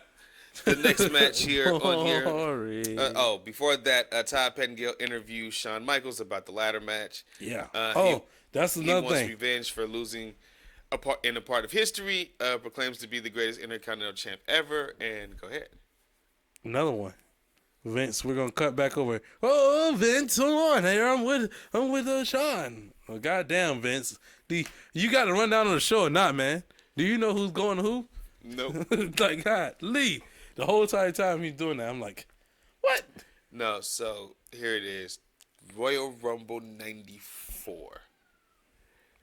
There was Todd Pettengill was doing the pre-show, the free-for-all, and he was talking to us, the crowd, the people, on the TV show. And next thing you know, Vince is coming in. Well, yeah, we're here live, testing 1, 2, 3. Like, it just comes on the feed. It comes on the loudspeaker. It comes on the pay-per-view feed, or the TV feed. And Pettengill's like, wait, hey, Vince, we're doing the free-for-all right now. He's like, wait, what? Hold on, we're doing the test right now. Yeah. And Todd's just sitting here like this with the ear, like doing this with the earpiece, like just waiting for Vince to get done. And then he's just like, the fuck? And then Vince is like, all right, go back in, Todd. And then they don't even go back to Todd. They cut to like some little backstage interview. I was like, oh, yeah, Vince was just doing Todd dirty. It was a rib. It had to be. So I just wanted to throw that in because you said it twice. Like, he did that shit to Pettengill.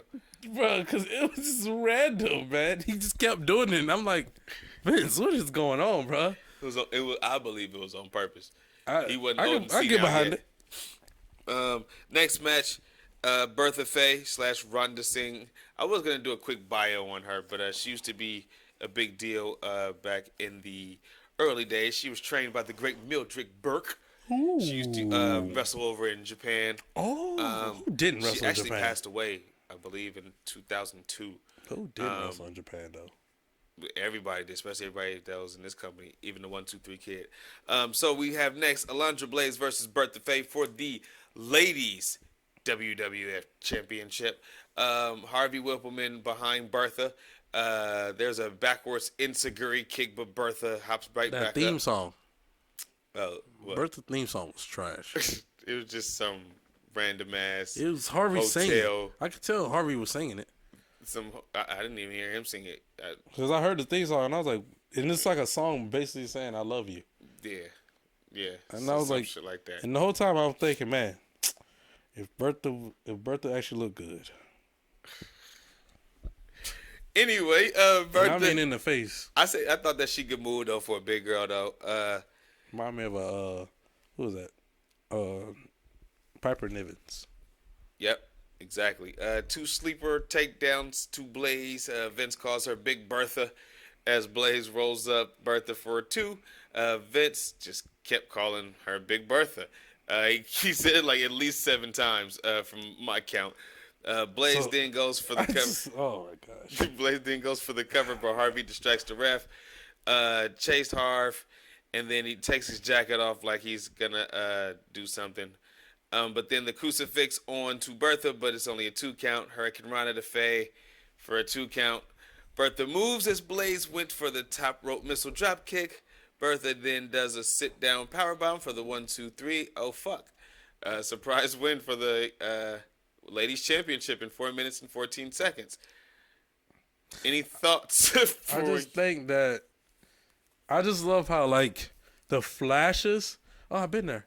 The flashes of current day events was even back then. So it's like when we're going through the show, the whole time I'm like, man, he stayed the same through all these years. Big Bertha, Big Bronson Reed. Gotta put these adjectives in front of these names. Seth freaking Rollins, Dirty Dom. Like, we have to have an adjective to make it seem like, can't just be a nickname or anything. It has to be that real name. I guarantee you Bertha ended up probably becoming actually really Big Bertha soon on down the line. I just laughed that these current... No, she was Rhonda Singh. She used her other name down the line. That the current stuff that he does now, even was showing back then. It just wasn't really noticeable. Oh, it was noticeable. 95, it was Duke the Dumpster Drosy. Yeah. Make a difference, Fatu. Like, these were literally like shits that would pop up during the little block that has their name. These little tags would fucking pop up before their fucking names. Made in the USA, Lex Luger. Savio didn't have one. 96, they was like, fuck all that bullshit. The Puerto Rican Pride, Savio Vega. Nah, they kind of cut it out in 96. Oh, good. Especially at this SummerSlam, at the one that's on now. Because the NWO was going at this time. Because everyone knows I'm the pride of Puerto Rico. Too stupid.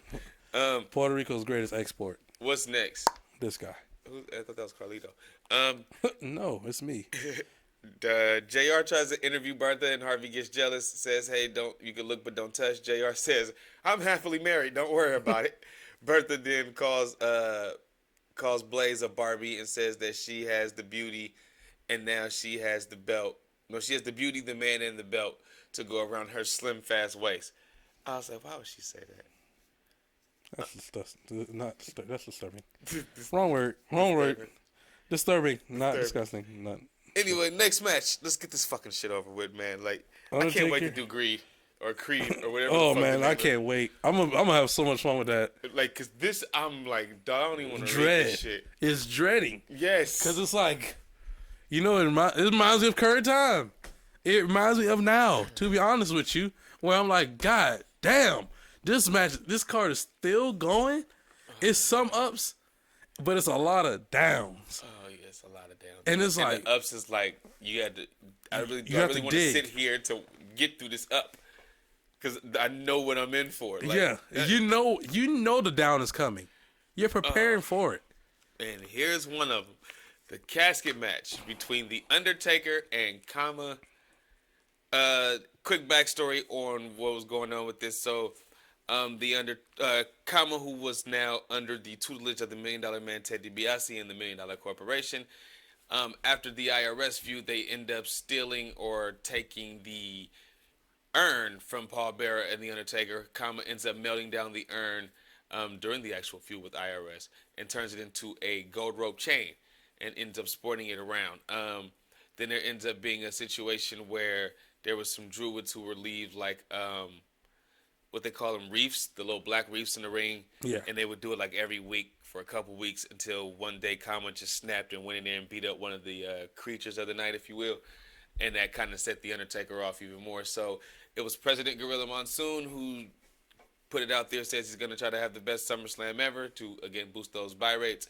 And he said that they're going to have a casket match with the Undertaker and Kama. Was that the second, third casket match? This would be the third. No.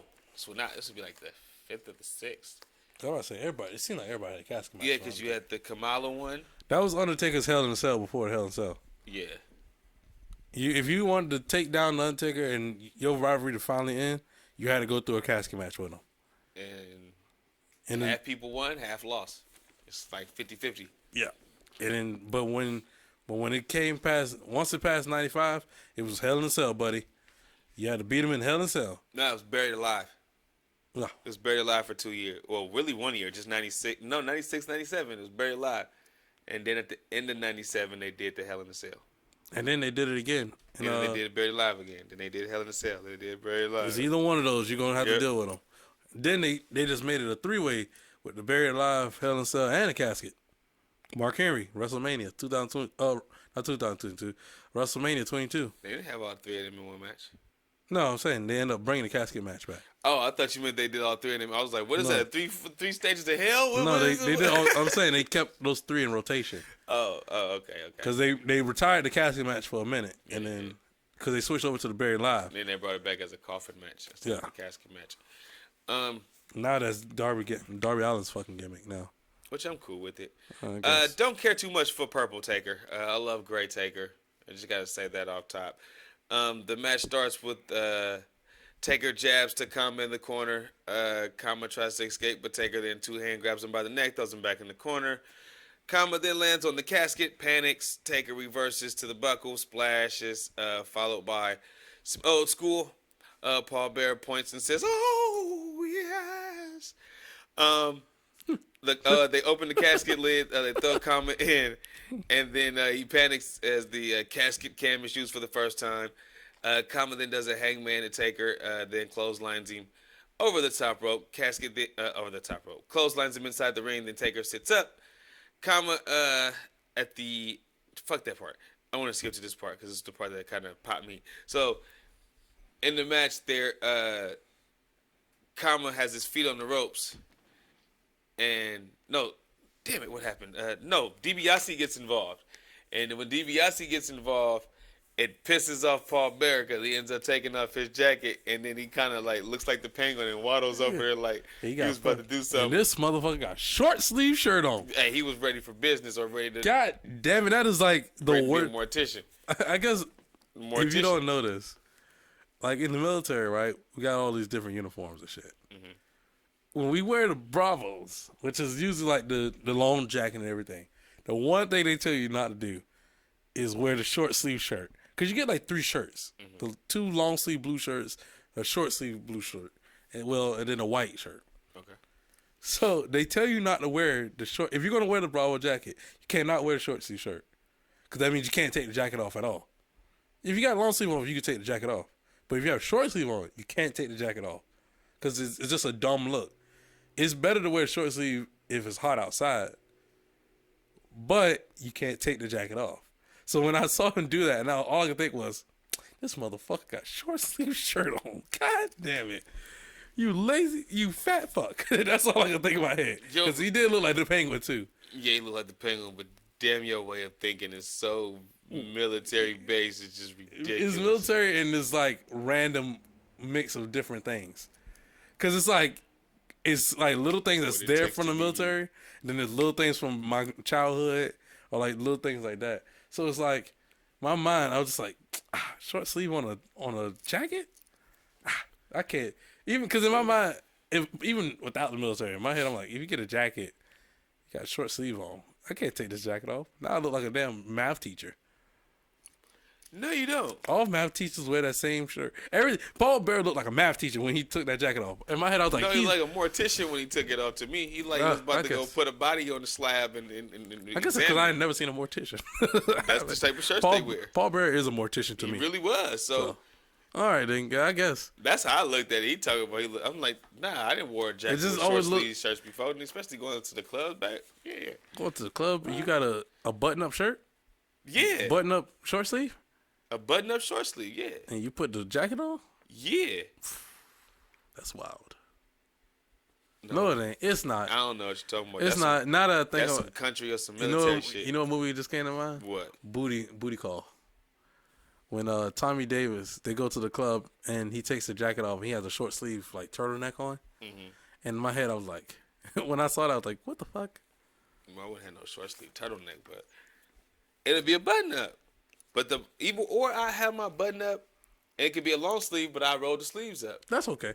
And boom, I roll the sleeves up. That's cool. But I still got a jacket on. I don't understand the notion of just because I guess because jacket. That's the point. If you have a short sleeve on and it's cold outside, but the shirt is still nice, but you cold, go put the jacket on. I guess the military thought of it is because it's the military thought. Because it's 2 separate uniforms, so it's like we have a short sleeve uniform without the jacket because you have to have your tags and everything on there, but the tags and everything, if you got a jacket, the tags and everything is on the jacket. So you take the jacket off, we don't know your name. We don't know anything about you. You just have a short sleeve shirt on. That's the thing. That's the thought process of it. But in my mind, I'm like, all my math teachers always wore the same thing. They wore the short sleeve shirt. With the white shirts? Yeah, white shirt, short sleeve. Where the fuck do you even buy those at? The Men's Warehouse? Like, where do you even buy? Where do you even buy those plain and white like a shirts random tie on? And they'll come in with a jacket, yes. and then they'll take the jacket off because it got hot. And I'm like, fuck. All right, you digressing. Let's move on. We always going to digress. I'm trying to bring you back. We make content. Sorry. You have like 4 different stories that you just broke off into today. Yeah, sorry. Go ahead. Yeah. Yeah, sorry. I don't even know where the fuck I'm at. Anyway. Paul Bearer got mad and took off his jacket. Anyway. The mortician came out of him. Let's just say there's a lot of time that was being wasted in this match. But you can hear a lot of kids in the front row. They're still screaming for Taker to get back on. It was 5 minutes of a long fucking rest hold that was just ridiculous. Undertaker finally hits his flying clothesline. Casket lid is open. Taker then clotheslines again. Both of them go into the casket with the door closed and the camera inside. The camera then Kama then comes out first and is pulled back in by Taker with a great camera angle. You see him kind of clawing at the ring. Kama's now down. Kama gets back up though with the neck breaker to Taker. And I wrote, why is this still fucking going? Like, Taker then finally choke slams him and asks for the lid to open. As I say, why is this still going? The tombstone to Kama, the crowd erupts because they're like, finally, this shit is finally over. Taker then rolls him in the casket, wins the match at an exhausting 16 minutes and 26 seconds. Kama was gassed halfway through. Godfather, you know I love you. Bro, he's always gassed. But he was fucking gassed. I ain't never seen him not gassed. I have, but I think 16 minutes was too long. When is he not gassed? He never really went 16 minutes. In a one-on-one match, like when he's in a match as the Godfather, I feel like he's always huffing and puffing. I don't know. I never really caught it like that. This match, maybe we got to go back and watch a Attitude Era match. This shit. Well, no, Attitude Era matches didn't last long enough for him to get tired. They didn't last. It's like 4 minutes. It's all the activity he did before the match. Then he'll do the match and he's gassed. He did all that goddamn dancing and shaking and jiving when he got into the goddamn ring. And then he'll do the match, and then he'll shuck and jive his ass again. And guess what? The hoes will do the circling, and he be like, "Whoo, like goddamn, I kind of did a lot." Like that's exactly how he was every time. Did a lot. Every single time. And I'm like, yo, I see why he just fucking tired, man. Oh my god. You just did whole tired dance line. What did you think of the match? It was long, man. The fucking match was long. I really was hoping the match would end. To be honest with you, it's really only 3 matches I actually gave a fuck about on this card. Mm-hmm. Sean and Razor. 1, 2, 3 Kid and Hakuchi. And I keep messing that man name up. And I'm not doing it on purpose either. I thought you were. I'm really not. Hakuchi. Is it not? What is it? Hakushi. Oh, yeah. Hakuchi. Hakuchi sounds better. Exactly. Doing it on purpose. And I think that's the only match I really give a fuck about. Yeah. Only 2 that I can really think off the top of my head right now. Well, fucking shit. Can we get past this next one so we can at least get to the one that you care about? Because just me reading this shit, I'm like, oh my god. Isaac Yankem. I hope this podcast don't suck because I am just not enthralled with this pay-per-view at all. Isaac Yankem. Fucking shit. Bret Hart versus Isaac Yankem. They give us the promo first and then the match. I have to note that this is the debut of Glenn Jacobs, who will later on become Kane. This is his first gimmick after coming up from Smoky Mountain Wrestling, being allied to Al Snow down in Jim Cornette's territory down there in the Tennessee area. So Bret does an interview with Todd in the back. Fucking shit. Bret says Lawler is still mad that he's had Bret's foot in his own foot in his shitty little throat. Not throat. Throat. He does give Yankem a little bit of a rub, even though we never really seen him in the ring. But then Lawler, he says something about Lawler, calls him a idiot and a scoundrel. Then Lawler yells out, "Hey, I can hear you. You know that, right?" But Bret can't hear him. Yeah. So, that was crazy to me. But then he calls Yankem the Tooth Fairy, and I just wanted to say, stop. He said, I might just have to kick his teeth through his face. Usual Bret Hart shtick at the end, because I'm going to show you why I'm the excellence of execution and why I'm the best there is, best there was, Bret. and the best there ever fucking will be, which he is, but sometimes not in this goddamn match. Sometimes the shtick gets old. You wouldn't know because you only watched it as we were talking during the first hour of the podcast. Bret goes from behind. Yankem does a quick little twist off on Bret. Yankem then grabs Bret by the throat, beats Bret up in the corner. Yankum misses an elbow in the corner. Brett does an atomic drop. On Kane. Oh shit. Well, His name is Yankum. Yankum. Isaac. There's 2 straight clotheslines followed by a third over the top rope. Yankum goes. Lawler's sitting there. Lawler then eventually gets involved in the match, which fuck. It's like I don't even feel like reading this shit. Like, Come on, man. Put some energy behind the shit. Let's go. I'm trying. All right. Wake up. Let's go, man. So we'll go to this part here, where Yankum kind of botches, where he goes to put Brett up in the press, like gorilla press slam. He's supposed to. I think he's supposed to drop Brett like throat first over the top rope. Yeah. But they're not close enough to the ropes. So They weren't. He kind of just lets him. He throws him a bit, but it doesn't get there long enough. Where Brett kind of grabs it with one arm, and then Brett Just holds on. tries to be a little smart and try to like tie his. He tried to tie his own hand in the rope.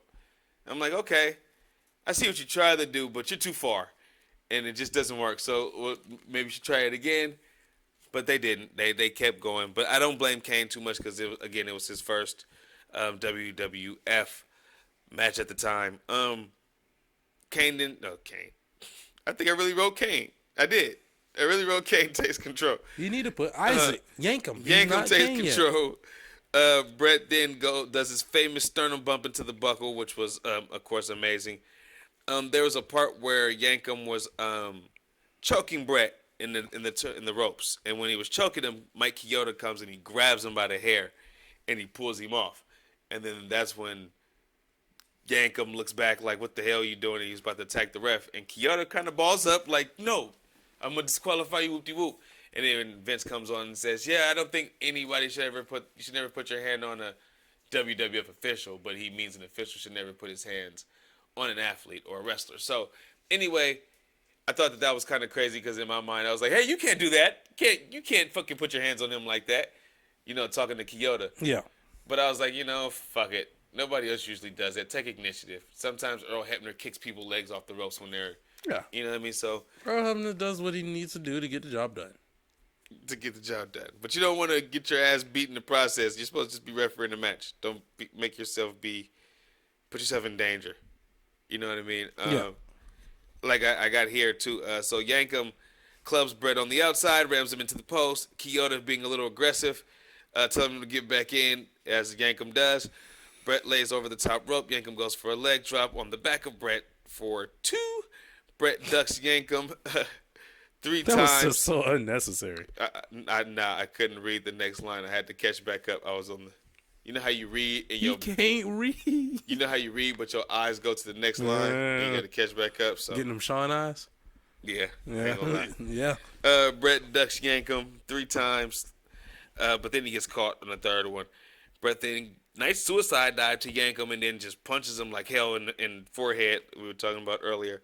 And then Brett throws him into the ring, gives him a bulldog, 2 count. This match is still going too, as I said. I don't know why. Brett then pops up after Yankum goes on the top rope, throws him off. 10 punches in the corner. Brett wraps up by Yankum's legs with some cables on the outside after pulling him to the turnbuckle post. Brett caught Lawler because Lawler was trying to get involved in the match, and the match ends up ending because they tie Brett's head into the rope, so it's a disqualification at 16:07. God, can't we just move on now? This goddamn match seems like it took forever. The Undertaker match and the Kane match took forever. Oh my god, both of them, and they both were 16 minutes. Yeah, I just was like, oh my god, 2 filler matches that no one cares about. I don't even feel like they were filler matches. I guess they were supposed to be big matches, but it was like fucking shit. I don't even care to even give you my thoughts on this match because I didn't even care to write them down. So, Razor Ramon interview at the time. He was giving his interview. Bret Hart was getting carried through the middle of his interview as he yawns, and I'm trying not to yawn because I looked at him on accident. Because I'm fucking bored. Let's get to the good shit. You picked this goddamn paper because I wanted to show how fucking boring WWE was. Oh my god! Because guess what's gonna happen, y'all? We're reviewing this, Next week we'll be doing WCW Creed. After WCW Creed, we'll be doing the first pay-per-view. Actually, the last pay-per-view of WWE when the Monday Night War ends, and we will do the first pay-per-view of WCW after Monday Night Nitro fucking debuted. He's going backwards as shit. We'll figure out No, it this. won't. We'll figure this shit out. It just sounds so backwards. Wow. Ping pong, ping pong. It is like a ping pong ball going down. Ping-pong, Just ping-pong. like how my fucking brains is with this pay-per-view. Next is the ladder match for the Intercontinental Championship. I'm not going to read anything. I got you. I carry this one. Thank you. All right, cool. Razor, because I'm really good and I amp stuff up. Here we go. You ready? So, Razor gets interviewed and basically... I'm not amped up right now. With you. Yeah, I got you. Don't worry. Razor gets interviewed and he basically takes the interview into the match. Sean comes out, he does a little cooler intro. And one thing he kind of said was if Sean wants to dance, says he's gonna lead. Then the music plays, Razor comes out to the ring. Sean does his little silhouette entrance. This match is supposed to be Sean versus Sid, but Vince realizes that the pay-per-view needs a better kind of needs more draws, more than the Diesel and Mabel was going to do. So he switched to Sean and Razor, and Sid will face the winner on Raw. So, Also, it was Raw. yeah. I was like, because that shit was not in your house. But go ahead. So that's when this leads to basically Vince and them just like they're going to have a match basically.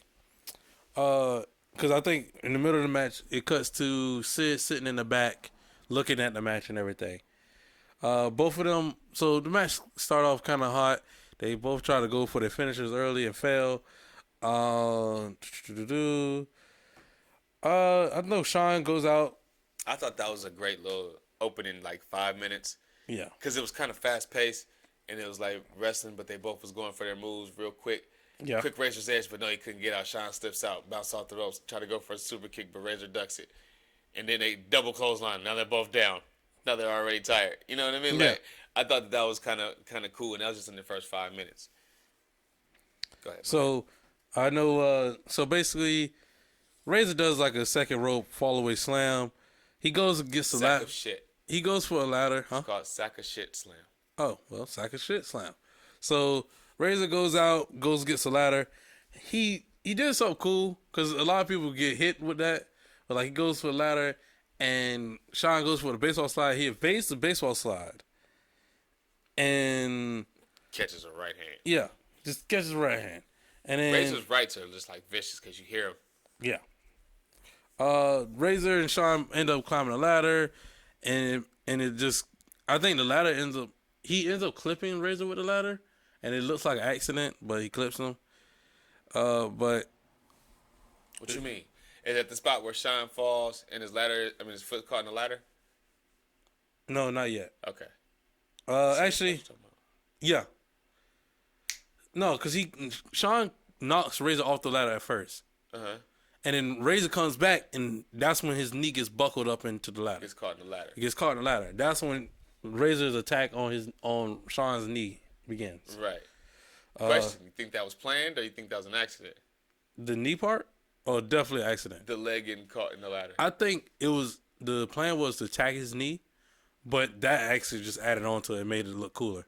I think he meant to do it now. Oh. At first I didn't, but he does 2 more spots in this match where I'm like, these aren't just fucking accidents. You're meaning to do this. You know what I mean? Yeah. The second spot, we'll just go ahead and get to it. Him when he pushes the ladder over and falls right on his knee. No, not even that. That's just part of when it was beating him up. The second spot where I was like, fuck, did you mean to do that? The suplex on the outside where his leg hit the guardrail. Oh, gotcha. And I was like, fuck, did you mean to do that? And the whole match y'all been working on this leg. So are you calling this in the ring? And then I'm like, no, fucking Sean is a master, dog. Sean meant to do this shit. He just was so good at it that we thought he fucked up or that some shit fucked up, but he meant to do this shit. Oh, he probably did. He is a master. He was a master. He is a master, so it just makes sense. It makes sense. And the way he kind of fell when I kept going back and rewinding, I was like, oh, the leg. He meant to have that leg slip in and the right leg was catching him on the way down, and he was catching himself. I was like, Thank you for pointing that out. all right, Sean. So, we get to kind of like the part where they get to separate ladders, and Sean hits a sweet chin music on the separate ladder. Takes Razor off the remote. Razor off the remote. See, now you doing this. He takes Razor off the ladder, and then he jumps for the belt but misses. Razor attempts another Razor's Edge. Sean backdrops him over the top rope, over the ropes, and then Sean climbs and grabs the belt, but the belt won't budge. He gets mad. He throws a temper tantrum real quick, climbs back up, and he retrieves the title. And he wins the match. It was kind of botchy. It was kind of botchy all over, but it was a great match, though. He wins the match in 25:04. Yes. Before I even give my thoughts about the botchy stuff, we missed something. So at the beginning, they were hanging up the belt. Yeah. Remember that? Yeah. Sean got pissed. Sean was already mad before the fucking match started. He was mad at referee Jack Dolan, the little blonde ref, because the way he hung the belt, and the belt, the Intercontinental title symbol was pointing down. So the belt got rose up. And then Sean was like, bring it down. You can see Razor telling Sean that he didn't hang it right. So they had to bring it back down. Yeah. They brought it back down. The referee just fucking unsnapped it and then snapped it back, but left it that way. And it went back up again. And you can see Sean clearly goes to Vince and say, tell them to bring the belt down. He fucking hung it up wrong. And then the belt comes down again for the third time. And then the referee goes to do it. Sean said no. And he pushed him out the way and just flips it and just says, fucking dumbass. And you know what I mean? Like, yeah. And the match starts. So Sean was already pissy. Then when the motherfucker didn't come down when he pulled it, he was on fire. Oh, yeah. He came down and threw a whole tantrum. Dude started throwing the ladders. Like, goddamn, Sean. I was like, yo, Sean is just over it. He's over over this whole, like, he's done. Done. Like, he's pissed off. He's just so over this fucking match. He's over 1995. Yeah. Like, he's fucking over it. And basically, yeah, a Razor enters the ring, pulls the belt out of Sean's hand, and he gives the belt to Sean, and he raises his arm. And then Sean, celebrates, hits the pose, the fireworks go off and everything. Right. Then you cut to your boy Dean Douglas, and he's back there talking shit about Razor Ramon's performance and everything. And Razor basically comes back there and punches him in the face. Actually, no, he threatens him.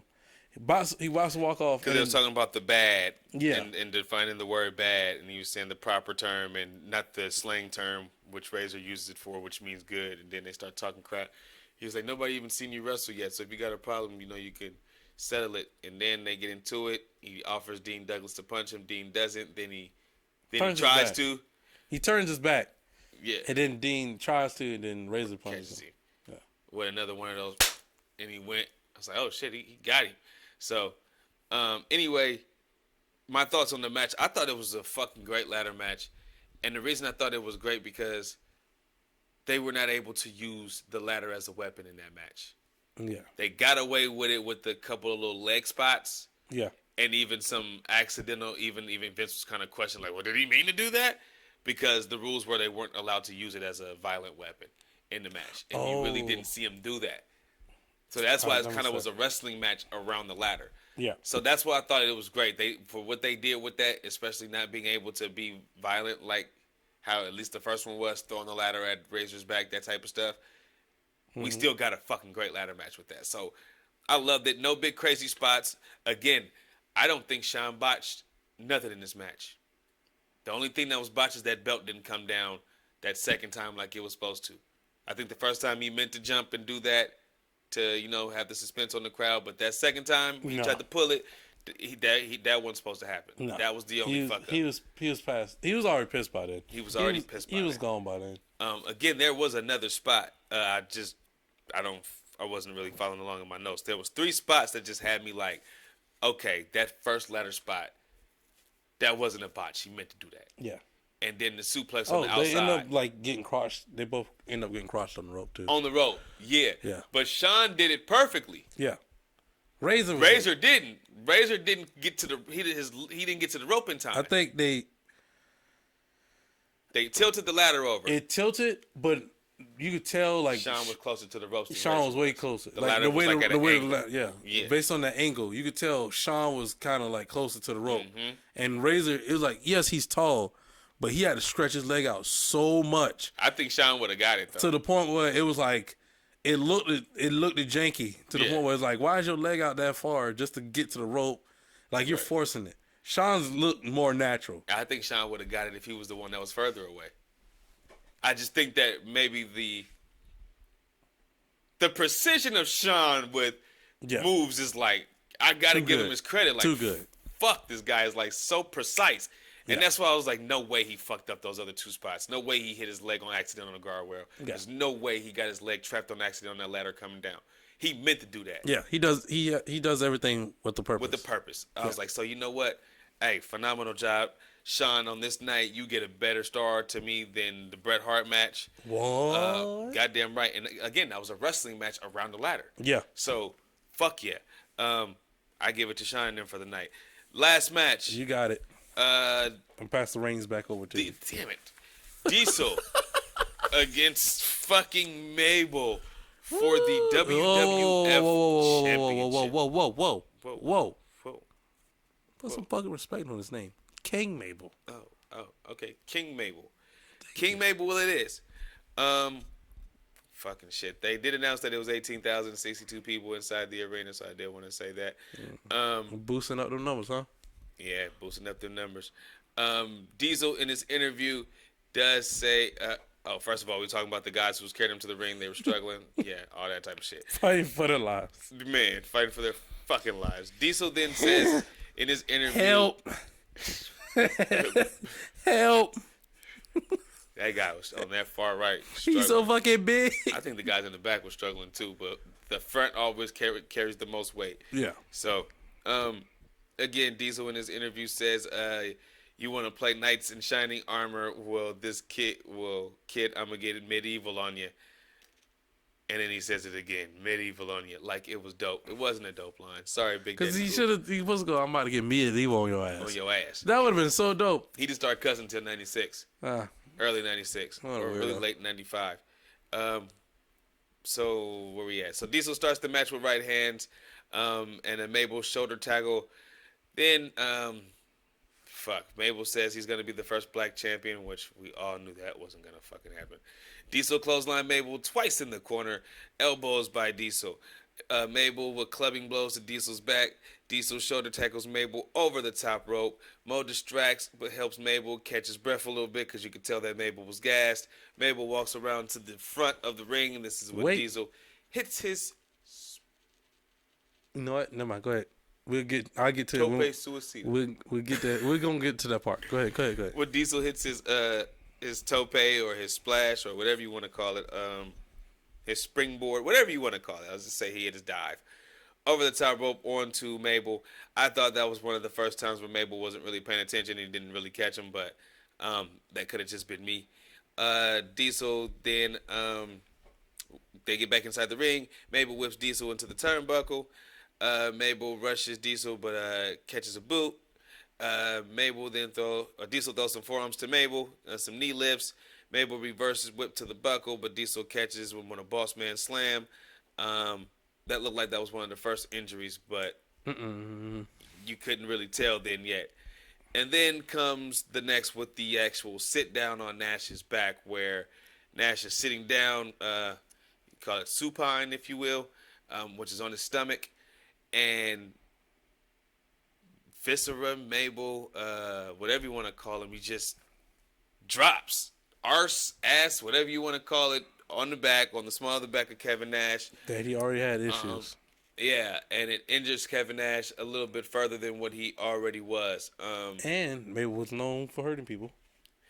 He was, but that kind of comes with this. This kind of was really the start, because it would be Undertaker in October that he would injure his face bone, so Undertaker had to wear a mask. Break his face. And he was fired pretty much after that because he was injuring the top guys. Yeah.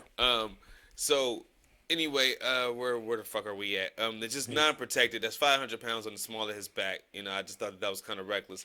And then you can tell that something happened during the match because you hear Nash say, "What the fuck?" Just hella loud. And then Mabel kind of reaches over like he's going to go for like a half camel clutch a little bit, but Nash won't budge. He won't let him pull his neck up at all. Like, you can tell something's wrong. Earl then checks with Nash, and then he kind of just stands up on his knees like he doesn't know what the fuck to do next. And then Nash finally starts to move a bit. They go to the corner. There's no turnbuckle pad, so Mabel whips him to the turnbuckle, and you hear Nash kind of belt out loud like, ah! Just like very fucking loud. So I don't know if it was a part of his back still being hurt and he hit that buckle, or he was just selling it because the turnbuckle pad was missing. I'm not really too sure. So, anyway, Mabel runs into the ref, who kind of like goes outside the ring very quick. Like, it's like, pew, like a dart. As soon as Mabel hit him, like, Earl's body just went through the middle. Oh, yeah. He steamrolled him. Right. Then Mabel misses the splash on Diesel. Mo and Mabel tries to double team Diesel, but then this is when Made in the USA, Lex Luger comes out. But confusing enough, Diesel hits Luger, and then he clotheslines Luger over the top rope. Because he thought he was a bad guy. He thought he was and it confused the shit out of me. I was like, well, what the fuck? I didn't even remember that even happening, so that's crazy to me. So Mabel then goes for the leg drop on the floor on Diesel. Mo throws Diesel in, but then Luger comes and nails Mo. They fight to the back. Mabel belly to belly to Diesel, but Diesel kicks out. Mabel then goes for a Brett rope splash, but he misses, and then Diesel goes for a Brett's rope clothesline for the 1-2-3 in 9 minutes and 14 seconds. The match wasn't really long enough to actually suck, or to be just like fucking horrendous, like he was. Like it's been said to, because Vince was said to be so mad that he tried to fire him after the show. Yeah. So. And Kevin Nash saved his job. Yeah, but I don't see it being. The match wasn't that bad. I guess maybe because I was looking for the injury spots and looking for. You want to know something crazy though? Bullshit in the match. Go ahead. Because we already said why we chose this episode and everything. Right. This would be Luger's last TV appearance. Luger's last TV appearance. Yep. I was getting there. You didn't let me finish. My bad. I was getting there. But to me, I just find it interesting because, like, you mentioned it earlier with the fact that it was supposed to be him and British Bulldog versus Owen and Yokozuna. Right. And in my head, I'm thinking, is that literally the reason? Like, would that probably been the reason why they turned Luger early? I'm sorry, not Luger early. Davey? They turned Davey early. Because they kind of knew it. Because they knew this was going to be it for him. So there's no reason to do like a title match or anything like that. It could have been. It very much could have been because they knew they was working without a contract. Yeah. He was working without a contract at the time. So that's what I started thinking, because he was mad because they wasn't using him right. But then I was like, well, I wouldn't put you on the pay-per-view either. If you're not going to be actually. Yeah, you're going to leave in September. This is August 24th or something. Yeah. Like, he's going to be in WCW literally in, September 10th?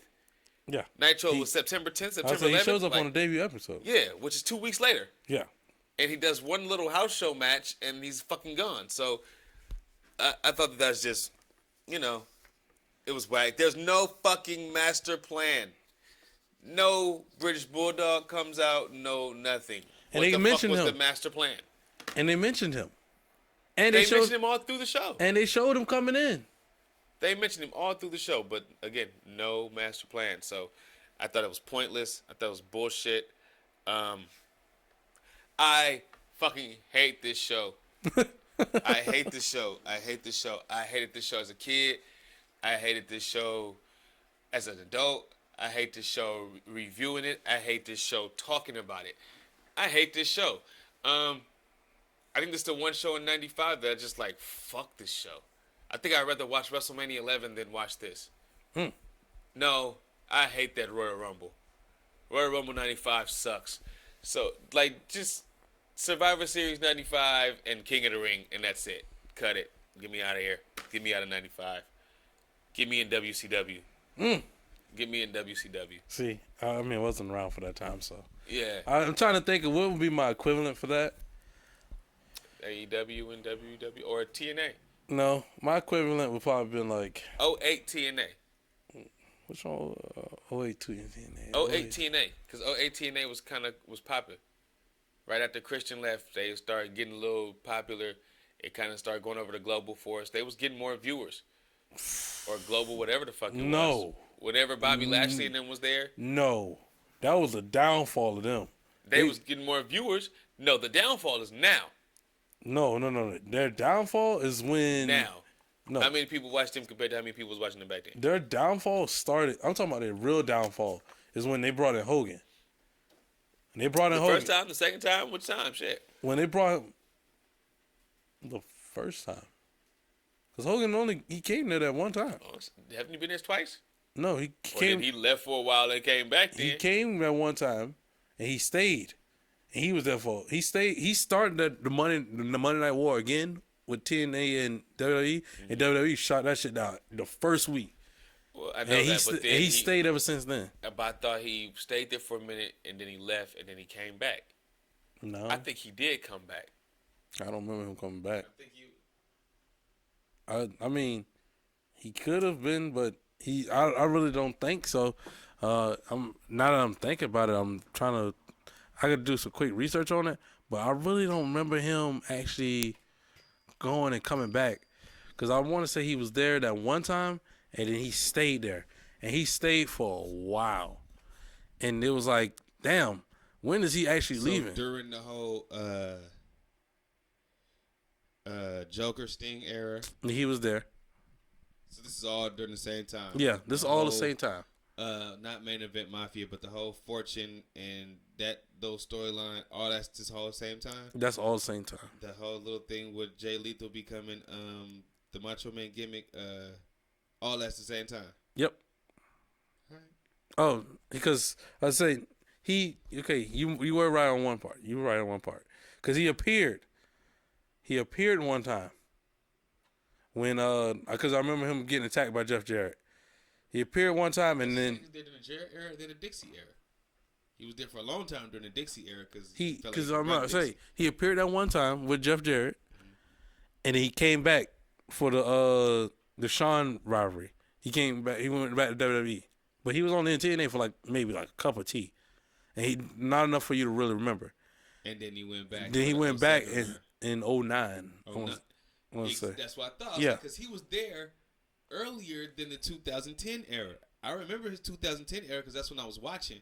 But I knew that he was there before then. I want to say when Christian was there the first time. So this would be like 04, 05. No. So maybe they just missed because I'm saying he showed up because I remember him. He got attacked. Jeff Jarrett hit him with a guitar at a press conference, and he was supposed to have a match, but he got hurt, and he never came back. Yeah, that's what I'm about to say. He left. He just never came back. Yeah, Jeff Jarrett hit him with a guitar. He never came back, and it was at a press conference. And then all of a sudden, you seen him pop up in WWE, and I was like, "Damn!" So what happened in TNA? He just never came back. Yeah, then all of a sudden, the Mr. America gimmick, and then he left. And then No. It was like 04 then. Because he was Mr. America in WWE in 2003. So he must have went to TNA in 04. No, he went TNA in 03. 03? Yeah. The end of 03. Kinda, sort of, yeah. October, yeah. I'm like, gotta be the end of 03. Yeah. And then he showed back up in WWE in 05. 05 for the Shine storyline. Yeah. And then after that, he was gone again. He was gone again. Then he showed back up. And he started doing TV and stuff. But then he showed back up in 09 in the Dixie. He was doing that Hogan Knows Best shit. But then after that, then he came back. He showed up and Brooke was all on TNA and Nick was on TNA TV. Because he came back in 09 and he brought Jeff Jarrett. No, not Jeff Jarrett. He brought Jeff Hardy and RVD. And it was like a whole flux of new people that you knew from WWE came with him. Was that the purple belt? Yeah. Jeff Hardy, yeah. Yeah, okay. That was after two or 3 years. That's when I was watching. That's what I'm saying. It was good. That's their downfall. Because at that time, because all it was just watered down WWE, and it wasn't, because I guess because I've been watching Impact a lot. I was watching, but I'm telling you, their ratings was higher then because they was just on Spike. Yeah, they was getting their ratings on Spike. The product was trash. Their numbers might have been up, but their product was so trash from what they were doing that's for her. Opinionated. I'm just saying off of and then factual of having eyeballs on afterwards. After Hogan left, that's when it got really bad. That's when Bobby Lashley and all them was there. I Because still kind of watched a little bit of that. Bobby was It was he on Bobby was Access. there for Hogan, but he kind of came at the tail end of Hogan. Because that's when they And that started. was later. Yeah, They Bobby started doing the Lashley was Global like Force Wrestling with 2014. Jeff Jarrett. That was like 2014, Yeah, 2015. Jeff Jarrett made that whole separate company, Yeah. and it flopped because all it was just TNA again, but just with blue and green. Yeah, but yeah, I mean, I wanted to dive into that pay per view because I guess to me WWE was just there. I guess it was just around because it was like, oh well, there's nothing else you're gonna watch. Look at me through your screen. Am I not? No. Oh, there's nothing else to watch. So That's how you do it, though. so yeah. So I mean, to me, WWE was nothing else to watch, so you had to watch it. So it just makes sense to me. So I wanted to dive into that pay per view just to see how. I guess to me it was trash. I guess to you it was trash too. Hated it. So that's why I wanted to dive into that. But we could switch it around and we don't have to do greed. And we could do the last pay per view after the Monday Night War ends. Which is I have to do my research on What, that for one. WWE? Yeah. And then we'll do Backlash.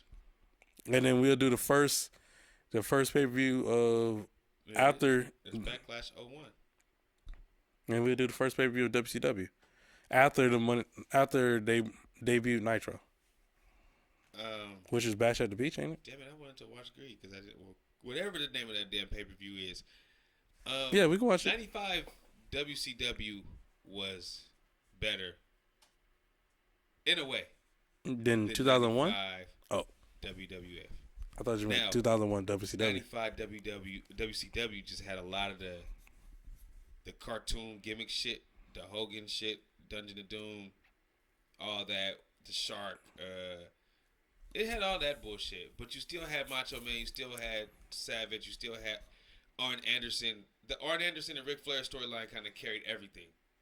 You know what I mean? So at least they had a story that kind of went the whole year that it made sense. And then you have more young guys who was coming up being their own, like Chris Benoit, Dean Malenko, Eddie Guerrero. Eddie Guerrero had the Edgar at the time. You know what I mean? And then had the slinglet with the white and the red. So WCW was way better. Me and my two friends, we used to love to watch WCW in 95, and then we completely switched it back in 96. So 95, shitty year, but it is what it is. It kind of, again, like you was talking about, kind of remind you of like wrestling now, how they kind of had a boom period, but then like after their two big storylines kind of ended, it's like, now where the fuck are you going? And we're not going anywhere. Yeah. It's like we're just repeating, wash and repeat, or copy paste. So, next show hopefully will be way more interesting, which it should be. If you say now we're gonna switch and do the WWF. Yeah, do WWE in 2001. So which would be Backlash, because the sale became official in March, which would be WrestleMania, and it's too early for us to do WrestleMania 17. So yeah, let's do Backlash. Oh, Backlash. Wait, isn't that Brock? No, Brock is in 2002. This Backlash would be the 2-man power trip. Oh yes, the wonderful tag team that you just do not want to accept. The 2-man power trip. Yes. Fucking shit. Before we cut though, I do got 2 questions for you. I know it's questions. but because we got some things going on in the real wrestling world that I want to talk about and get your opinion on. So there was a Twitter war between a tag team, an AEW tag team. Oh, you talking about yes. I know what you're talking about. You know, look, I don't even know. He be knowing all the news. Before I used to think that I was that dude that knew all the news before everybody else, but this motherfucker beats me to it every time. But anyway, so that news would be the announcement that Santana will be going as a solo star.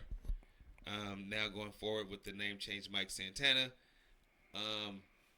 But I guess his comments that he put on Twitter kind of rubbed his now former partner Ortiz the wrong way.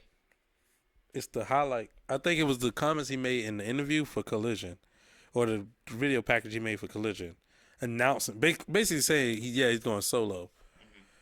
And Ortiz was like, "Why didn't you just tell me that face to face? Like, why didn't you just talk to me?" What was there to talk about? I guess the way Ortiz took it was like, "We used to be a tag team. Why couldn't you just talk to me? You have my number." But in my head, I'm like, I kind of get where Ortiz is going from, but then I'm like, ain't y'all just tag team in London? So that's why I'm kind of like with Ortiz, where I'm like, and who had Boo Boo Face in London? Ortiz. So you mean to tell me that y'all didn't talk about it? You had Boo Boo Face for a reason. That's why I think it's a work, and we're setting up just a rivalry between them two. No, I think it's real because they had, before they even came back to TV, there was beef. There was something there. I'm not even gonna say beef, but there was something there between these two. You know what I mean? They used to. I follow Santana. My figure page follows Santana on Instagram. Mm-hmm. He used to always post pictures about both of them. Mm-hmm. For the past, I say, damn near 2 years. Not one, damn near 2 years. Mm. It's only pictures of either him working out or just some shit where he in New York chilling or whatever. Nothing with Ortiz on it. Yeah. So this has been going on for a minute. Yeah. So for me, I'm not even gonna repeat and say what they said. We could pull it up, but it started first. The back and forth started between them two. I want to say blood and guts when Santana got hurt. This was before that. That's when it kind of started. From then on, that's why they haven't been on TV. Santana's been rehabbing and everything. But ever since then, they haven't been on TV because they just can't work together. Well, Conan said it started before this because I do my wrestling podcast listens because you got to see where the competition at and all that. Mm-hmm. But Conan talked about this before, but he talked about this like damn near a year ago. Yeah. Where he said that there was some friction going on between them. This was before even the Blood and Guts match. The Blood and Guts match was like a year ago. But there was before that. Yeah. Where. Because also they didn't tag team for like a year before that. Yeah. So there was some friction even before then because I think Santana wants to go solo, but Ortiz does not. He wants to be a tag team. Ortiz knows that there's no place for him as a solo. Yeah. But hell, it might not be no place for Santana. That's why he kind of got in the gym a little bit. Yeah. You know what I mean? And start bulking to up. me, it's like they're both. They need each other as a solo, but I feel like they both need each other. Or in that, I feel like to me they're kind of like the modern day how the Dudley Boys are. Like Bubba, yes, he did a solo run, cool, it was great, but he's not remembered as the solo guy. Bullshit. I don't remember really. Bullshit. A lot of people remember Bully Ray. Bully Ray, yeah. But a lot of people don't remember Reverend Devon. Yeah. You know what I mean? No. Don't get me wrong. Like I said, he had a great solo run. But I remember the Dudley Boys. And I'm like, oh, he's still he's a tag team specialist. I don't go, he's a solo tag team specialist. Like that's what his. He is no Shawn Michaels and Marty Jannetty, okay? They're a great. They're like the greatest tag team of all time. The tag team specialist. Yeah, but who you talking about? Greatest tag team of all time? The Dudley Boys. Oh, I was talking about the Rockers. So yeah, we're not. No. I'm talking about Dudley Boys. But Santana and Ortiz haven't done solo yet, so we haven't seen it yet. Neither have they before they did it. Yeah, that's what I'm saying though. What are you saying? We didn't see it yet, but till they actually did it. And Bully Ray, Blossom, Reverend Devon didn't. In this case, Ortiz is going to be the Reverend Devon, and it's a possibility that Santana could be Bully Ray. Mm-hmm. But until it happens, we have to see how it goes.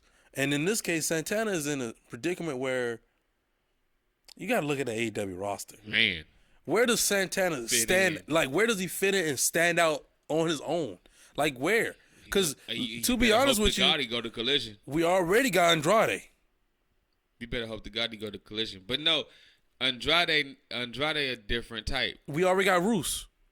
Roos a different type. What Santana gotta be the gangster. If he not the gangster, it's not gonna work for him. The gangster. If he not the ruthless guy, it's not gonna work for him. He can't be the business guy. Like I guess Andrade works to me as I'm the business guy. I'm always in my suit, or But Roosh is that. Or Black, like reminds me of the real Black Mass from like the comic books. Yeah. I buy that. Yeah. Santana gotta be Ruthless Santana, LAX Santana, Proud and Powerful Santana, just without the proud. Like you gotta have an attitude. I guess you gotta damn near be Eddie Kingston, but yeah. find your own way to be He's Eddie basically Kingston. gonna have to be Eddie Kingston, but look like Roosh, because he literally has the same body type and the same He got the moveset. same body type as a Uso. He look like Uso right now. No, he's swole like he Roosh. look like a Jimmy or a Jay Uso right now. No, look like Roosh. That's why I keep saying it, because he's built. Roosh is built like this, but he moves like a fucking cruiserweight, and that's how Santana moves. moves. From the TV, I don't look at Roosh as built like that. Like how I look at Davey, like. No, they're like the same, man. Basically the same. Maybe I don't see this. Maybe I guess because Roosh is on TV like once every 3 fucking months, and every time he's on TV, he looks like a killer who loses. Cause he literally makes everyone bleed, and he beats the shit out of everyone, and then he loses. Well, yeah, he looks like he could be a real dick in real life. Yeah, he just looks like a dickhead. Yeah, he looks like a dickhead. That's what he looks like, and that's what Santana don't. Santana looks like he could be a thug, but he kind of look like he could be a babyface thug. So it's like again, he gotta learn how to work it. It's his time. Once again, he gonna have to find his lane, man. Yeah, that's the only problem. He gonna have to find his lane because. But it's now or never. So and it's packed. He gonna have some challenges because it's packed. But the Twitter back and forth, that's what made me think we're gonna get a story of him versus Ortiz on TV. Well, to explain the breakup, I think that would have been fair enough. But if they not together like they have not been, then it's pointless. It's pointless to do one now when we already know as the public that they're broken up, but there was never an angle on TV to show that they was broken up. Hey, man. So, AEW does it backwards, man. Fuck, we know. Why trying to make money off of stuff that's real life if you're just going to sit there and constantly refer to the real life? And this is why I'm so glad we're taking this break. But we started off with a pay-per-view that was a little shitty, but it's 95. We needed to. So I felt like we needed to. We can't start off with a hot pay-per-view because then it's like when we run out of hot pay-per-views, then we're going to have to get... I don't think we're going to run out of hot shows because we're not just doing pay-per-views. Oh, we're going to do shows. Oh, yeah. Oh, yeah. Oh, yeah. Oh, yeah, we are. Because a lot of people aren't doing shows. A lot of people just do pay-per-views. Oh, that's true. So I want to do shows because it's really more funnier shit happen on the shows anyway. I feel like we need to be... If we're going to be doing shows, I mean all shows. All shows are included. Any show can be picked. Y'all heard that? We got one, coach. Wrestling show can be picked. I don't care what it is. We got one. He gonna make me watch some NXT, but I'm gonna start picking too. So you ain't just the only one picking these. We're gonna be watching NXT. We're gonna be watching Impact, and I'm talking about when Jim Cornette is in charge of Impact, TNA. Like I said, I don't care. When we get my boy Monty Brown on the show. But I watch a lot of the TNA shit nowadays. So like the old TNA shit that they be posting on YouTube, I be watching it. Yeah. So it doesn't bother me. No. I mean, we're gonna watch the SmackDowns of 2006 and 2005. Yeah, we watching we watching everything. We reviewing everything. I guess that's what the new show is. Well, they ain't even new. Not the 70s. I'm not watching no Brokeback Mountain. I don't think I'm watching that either, though. Smoky Mountain show. Because it's only one commentator. Like you can't really joke about the.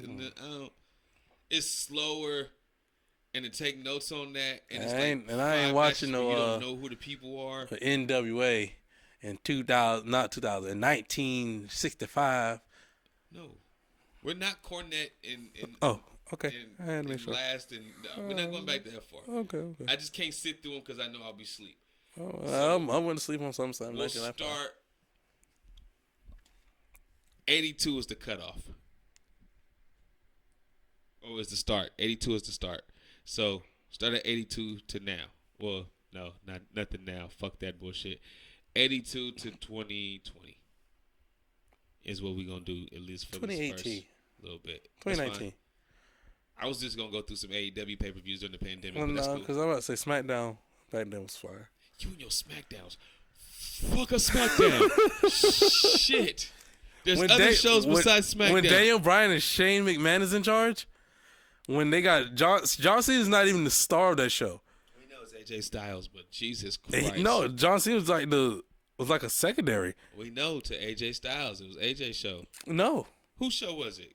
Well, it was AJ's show. It was AJ's show. It was AJ and Dean Ambrose show. No, it wasn't a fucking Dean Ambrose. Yes, it was, bro. They were literally in every segment of SmackDown 2016. I refuse to think that any show is Dean Ambrose show, John Moxley show, whatever, because I don't see that many people was turning in to see Dean Ambrose. Well, that's why I said Dean Ambrose. It was AJ Styles. Then the second guy behind him was Dean Ambrose because the title just went back and forth between them two.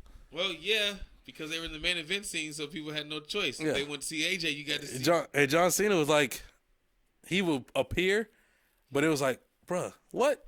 John Cena was kind of taking his. He was starting to turn towards Hollywood by that time. Yeah, he was slowing down. Yeah, he's slowing down. That's why I said that.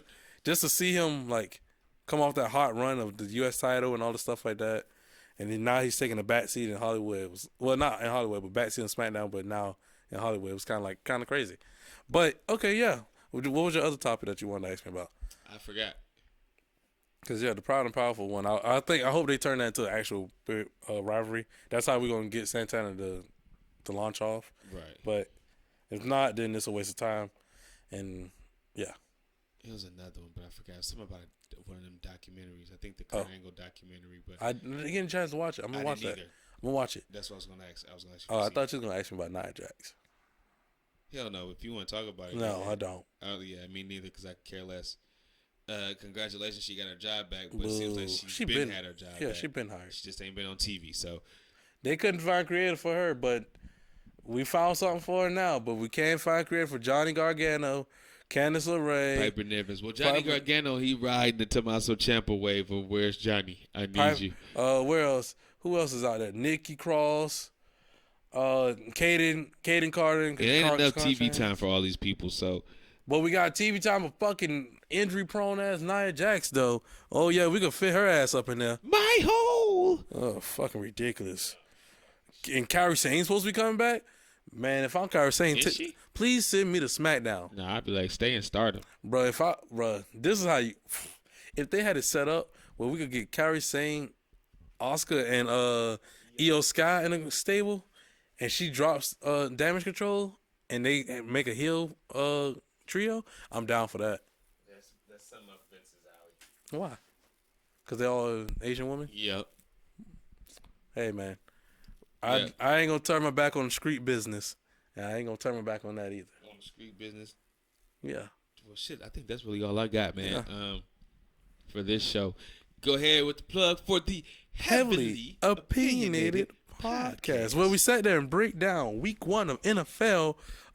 We had lots of things to talk about. We talked about the blowout. We had, 49ers got their dub in Steel City. So that happened. We talked about, what else? Man, we talked about something else. Cleveland destroying the Bengals. And the Bengals end up benching Joe Burr. So they end up benching him. So go check that out. Where your boy Melly Mel, Platinum P, your boy Playboy Troy, Cooley High, and DJ Rose, where we sat there and we broke down week 1 of NFL, and we talked about fantasy football.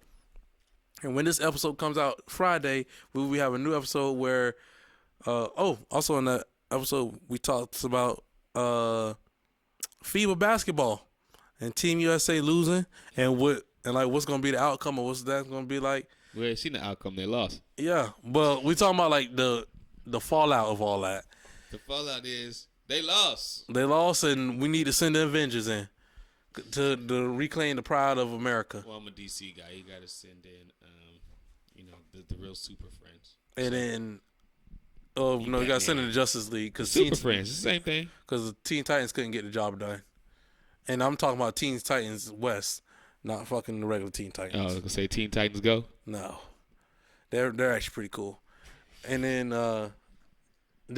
when this episode drops on Friday, a new episode of Heavily Opinionated will be dropping too on Friday, where myself, Playboy Troy, I talk with Platinum P and DJ Rose, and I kind of break down the CM Punk drama. So I broke that down with the guys. And again? We're wrestling guys, and they're like, Just sports guys. They're guys that happen to know about CM Punk, and they asked me about it. So we broke that down. They didn't know what's the whole entire story. All they know is CM Punk got fired. So I kind of broke down give a quick summary of what happened. A synopsis. Yeah, broke that down and, explained it to them. They kind of got what's going on. They understand that you can't be an employee and threaten your boss and keep your job. Your normal stuff. So yeah, we talked that out. But check out the Heavily Opinionated Podcast on YouTube, on Instagram, and on TikTok, and go follow We're Wrestlemaniacs 2 on Instagram at _Wrestlemaniacs 2 on Instagram. And if you got questions that you want to send in, I got it pulled up now. The We're Wrestlemaniacs 2 at gmail.com. The email is up, so if you guys want to send questions in that we can answer on the show, because we absolutely will. We don't have anything. I ain't answering nothing from them losers. I'm kidding. I'm playing, y'all. I'm kidding. I will. I'll answer the questions. I'll answer. Send them in. Again, that's We're Wrestlemaniacs2 at gmail.com. I really don't have nothing to plug this week, but do you are you still down for a day we'll talk some hoops? Oh yeah, of course. Come on, man. All right. Your boy Hoop